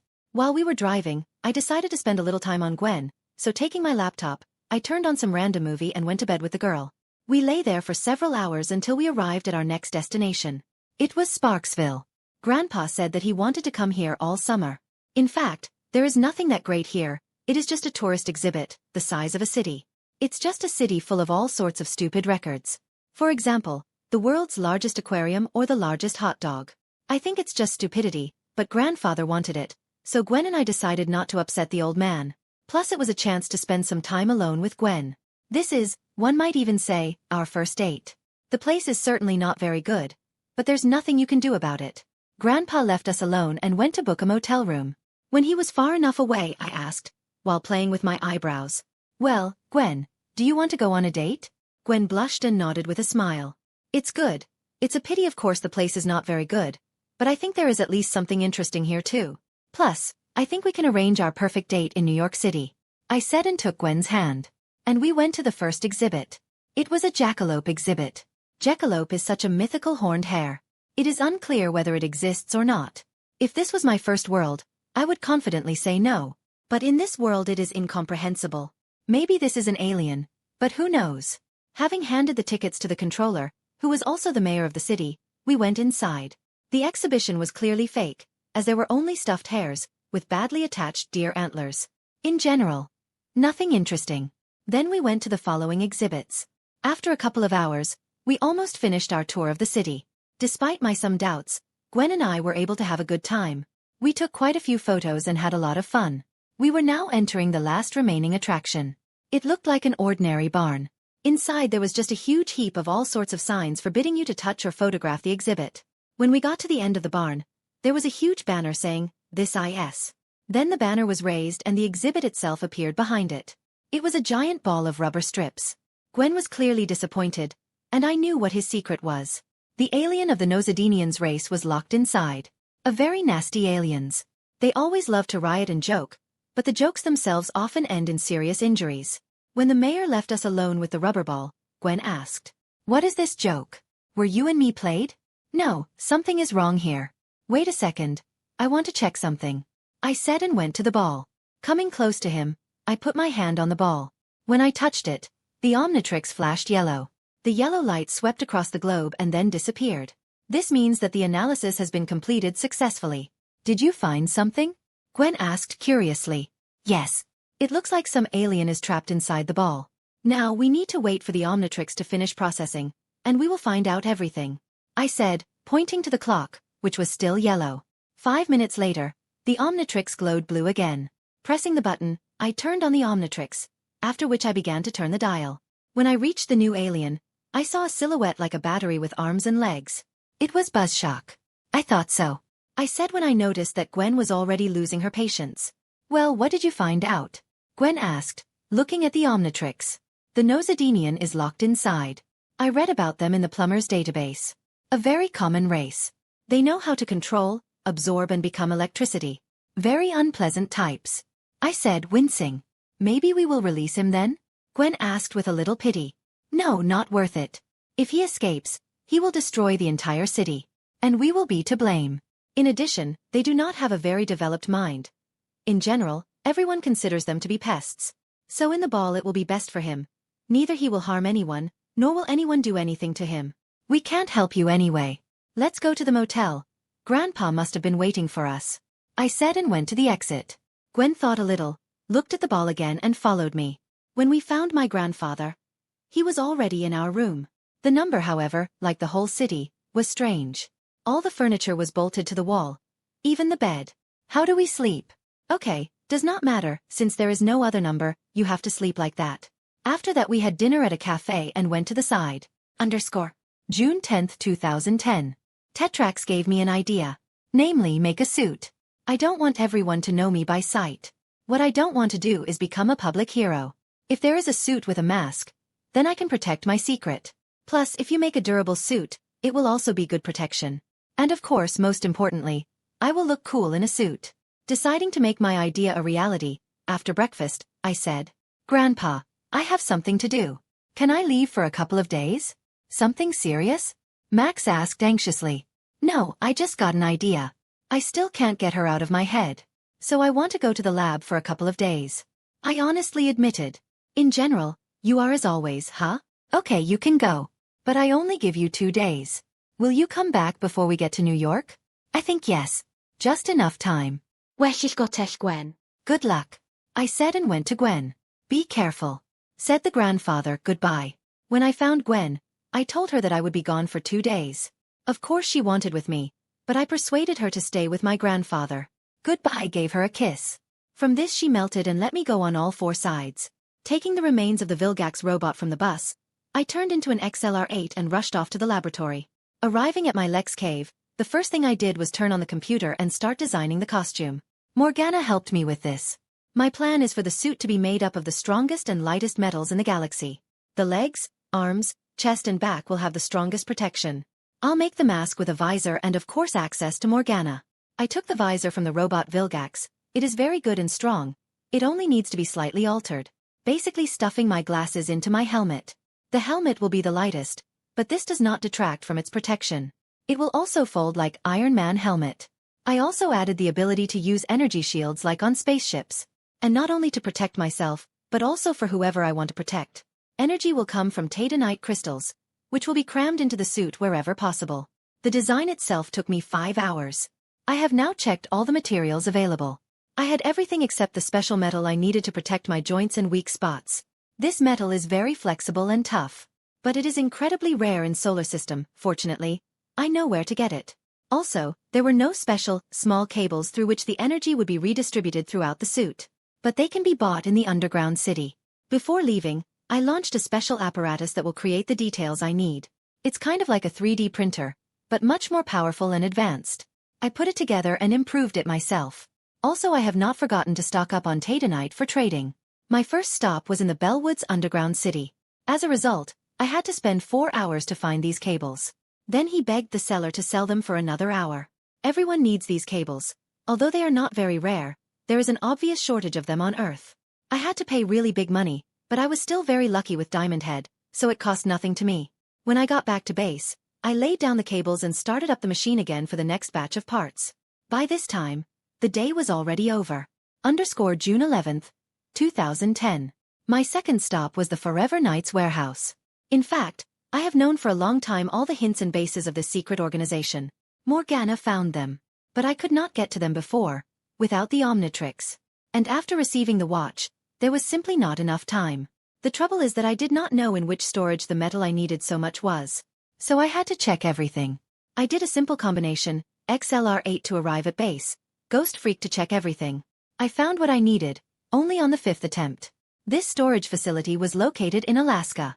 I was very annoyed with all these searches, so I took all the metal they had, only 10 kilograms. Really rare. Despite all my speed, I returned to base only for lunch. All other details were already ready, so I had to deal with the most difficult and important. By remelting metals. I turned into a heat blast, took pieces of metal, melted them with my enormous temperature, until I destroyed all unnecessary impurities. Then from what happened with the help of telekinesis, he created a super strong and flexible thread. It will go to protect places where solid pieces of metal cannot be used. This lesson took me 5 more hours. Later, I became myself again and with the help of the alien forge created the main protection of the suit. I finished doing this only by the next day. June 12, 2010. Having finished preparing all the details, I finally checked them and made sure they were working properly. The final work has now begun. I turned into upgrade and used my fluid body to put all the parts together to get my suit. When the suit was assembled, I added the entire tendonite in special sections. And now, the suit was completely ready. Having become a man, I put it on and began to check. It turned out to be very convenient and lightweight. Only 5 kilograms. And his protection is simply divine. It can easily withstand a missile strike, and it will also remain intact. After making sure everything was working, I ordered Morgana to fold her suit. After my signal, the whole suit disappeared and folded into a small backpack, 30 by 30 centimeters. This backpack clings directly to the clothes, after which, through Morgana, I give the order and the suit appears on me. Having finished with everything, I left the base and went to the family. I intentionally left a bug in the RV so that I always know where they are. It was already 11 a.m. "Are you finished?" asked me grandfather when he saw that I was back. "Yes, I did everything," I replied wearily. "And what was that?" Gwen asked curiously. Without saying anything, I ordered Morgana to open the suit. Instantly, I was wearing a white and black metallic superhero suit with glowing blue elements. When creating it, I was inspired by Max Steel's costumes, but mine turned out to be more futuristic and, in my opinion, cooler. "Very cool," Gwen said. "It looks like I'm not the only one who thinks so. Let's talk later. I really want to sleep." Taking off my suit, I said and went to bed. Chapter 20. 19. New York City. The Omnitrix signal woke me up. Getting out of bed, I activated the clock and turning the dial noticed a new alien. I don't know why, but the sandbox became available to me. This alien was not featured in the original animated series, but was mentioned once by Ben's son from the future. The main power of the alien, as the name implies, is the creation and management of sand. It is actually a very powerful alien if used wisely. A great example of this is the villain from the Marvel Comics or Gaara from Naruto. The main weakness of this alien is pretty obvious. This is water. One must be careful not to use it near a water source. It is not clear where it came from, but in fact, I'm even glad. I will say it again, but the more aliens are available, the better. Morgana, is there any information about this alien in the Orderly's base? I asked my favorite artificial intelligence. There is something but not much. This alien, a representative of the Sandarian race from the planet Sandora, which is located in the constellation of Cancer. The whole planet is one huge desert, with only a small number of oases. There is also a description of the basic abilities of this type, but I think this is understandable. That's all. Morgana told me. Really not a lot, but at least something. Although the alias, Sandbox, I do not like. For such a worthy hero, it's too stupid a nickname. I will not deviate from the classics and will simply call it the Sandman. Yes, that would be better, I said to myself, finally nodding at my decision. After completing my watch check, I walked to the front of the bus and sat down opposite Gwen. "What time is it?" I asked. "It's already 10 o'clock in the evening," Gwen answered, looking up from the book she was reading. "I slept well. Are we coming to New York soon?" I asked the grandfather who was driving. "Drive for about half an hour," Max answered me. "Good. So why did you make yourself a suit?" Gwen asked, putting the book down. "I don't want to shine my face." "For me, and so half of the galaxy to hunt because of the Omnitrix. I don't want everyone to know who the Omnitrix belongs to. Plus, protection is never superfluous. This suit will take a tank shot," I said. "I see. Will you make a suit for me?" Gwen asked hopefully. "I can. In fact, it was necessary for a long time. Protection definitely won't hurt you." "Yes, and I will be calmer." After thinking a little I said and then added, "But I will make it not so strong, but it will increase your strength and speed. Looks more like an exoskeleton than a suit." "Thanks a lot," Gwen said with a happy smile. She clearly wanted to kiss me, but stopped because of the presence of her grandfather. Then we continued to talk on abstract topics until we arrived in the city. Grandpa decided to surprise us and brought us to a 4-star hotel where we will stay for one night. Gwen was just delighted with this, because it was possible at last to take a full and decent bath, and not the ones that were in motels. Plus, there was a jacuzzi and a sauna. Just a girl's dream. Of course, I could remodel my grandfather's mobile home and turn it into an ultra-modern mobile base with all the amenities. But grandfather loves his old bus too much with all its flaws, so I decided not to change anything in it. Grandpa rented a large room for us with 3 beds. Gwen wanted a private room of course, but it was too expensive. Although I offered to pay, My grandfather was too stubborn and refused it. I didn't really care, because I really wanted to sleep. I didn't have enough time on the bus to get enough sleep. Therefore, entering the room, I only had time to take a shower, after which I immediately fell asleep. June 13, 2010. In the morning we had breakfast at the hotel restaurant, after which we went to spa treatments. In fact, it was very good. As if all the fatigue was removed by hand. I've been very stressed lately about this whole clock story. Of course, I knew everything that was going to happen, but you can never be 100% sure of something. Therefore, I was always waiting for some kind of trick. Also, there is always not enough time to implement your ideas with the Omnitrix. But thanks to the spa, I was finally able to relax and let go of my worries. If 10-year-old Ben coped with everything, then I, almost 16-year-old forehead, and even with cheats from the judge of the gods, can definitely handle it. After a well-deserved rest, we went for a walk around the city, went on a couple of excursions, and visited the museum. Generally had a good time. Towards evening, my grandfather, tired of walking, decided to return to the bus, and Gwen and I left alone. Gwen was clearly very happy about that. Well, let's go on a date, as you promised. You still owe me, because you left me for 2 whole days. The first part of Gwen said with a smile, but the second is clearly with a threat. Of course, I will do whatever you want. I said with a smile, and we again went for a walk around the city.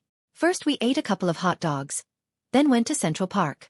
This time it was more like a date. We even held hands and kissed a couple of times. Hey, look, isn't this an arcade game? Let's go in, said Gwen and dragged me into the arcade, where in the original the main characters met Kevin. Damn it. In fact, I didn't want to go here. I never liked Kevin. Maybe in the future he corrected himself, but as a child he was still that shit. I didn't want to run into him at all and make him my enemy or friend. Let me change history with this, but it's still my world, as Elsa said, and I will do what I want. Well, okay, if meeting Kevin I will stay away from him. And I will never allow it to touch my Omnitrix. Will break more, God forbid. I myself have not yet fully figured it out. Having entered the arcade, we started playing slot machines. We've been here for half an hour and I haven't seen anyone like Kevin. Maybe it will carry it all the same. Just as I thought about it, the slot machine I was playing swallowed my tokens. Bastard. I could not resist and hit on the machine. Then a woman's voice rang out from behind me. You're right. There are smelly machines here. Turning around, I saw a beautiful girl of 16. She had long black hair and dark brown eyes. Her figure was just awful. Breast of the 3rd size, wasp waist and curvy hips. In general, just a hot beauty. Looking at her closely, I understood. I really hit it. Ashley POV. My name is Catherine Ashley Levin, but I prefer to simply be called Ashley. I am 16 years old. My parents' names are Amanda and Devin Levin. My father died when I was 5 years old, but my mother told me about him. He was a real hero. He worked as a space plumber, essentially a space policeman. But he died at work, and my mother did not tell me the reason. When I was 7 years old, my mother remarried. My stepfather's name is Harvey Hackett. In fact, he is not a bad person. He takes care of my mother. But I don't like him. Although he tried to love me, he failed. Since then, we have had a cold war with him.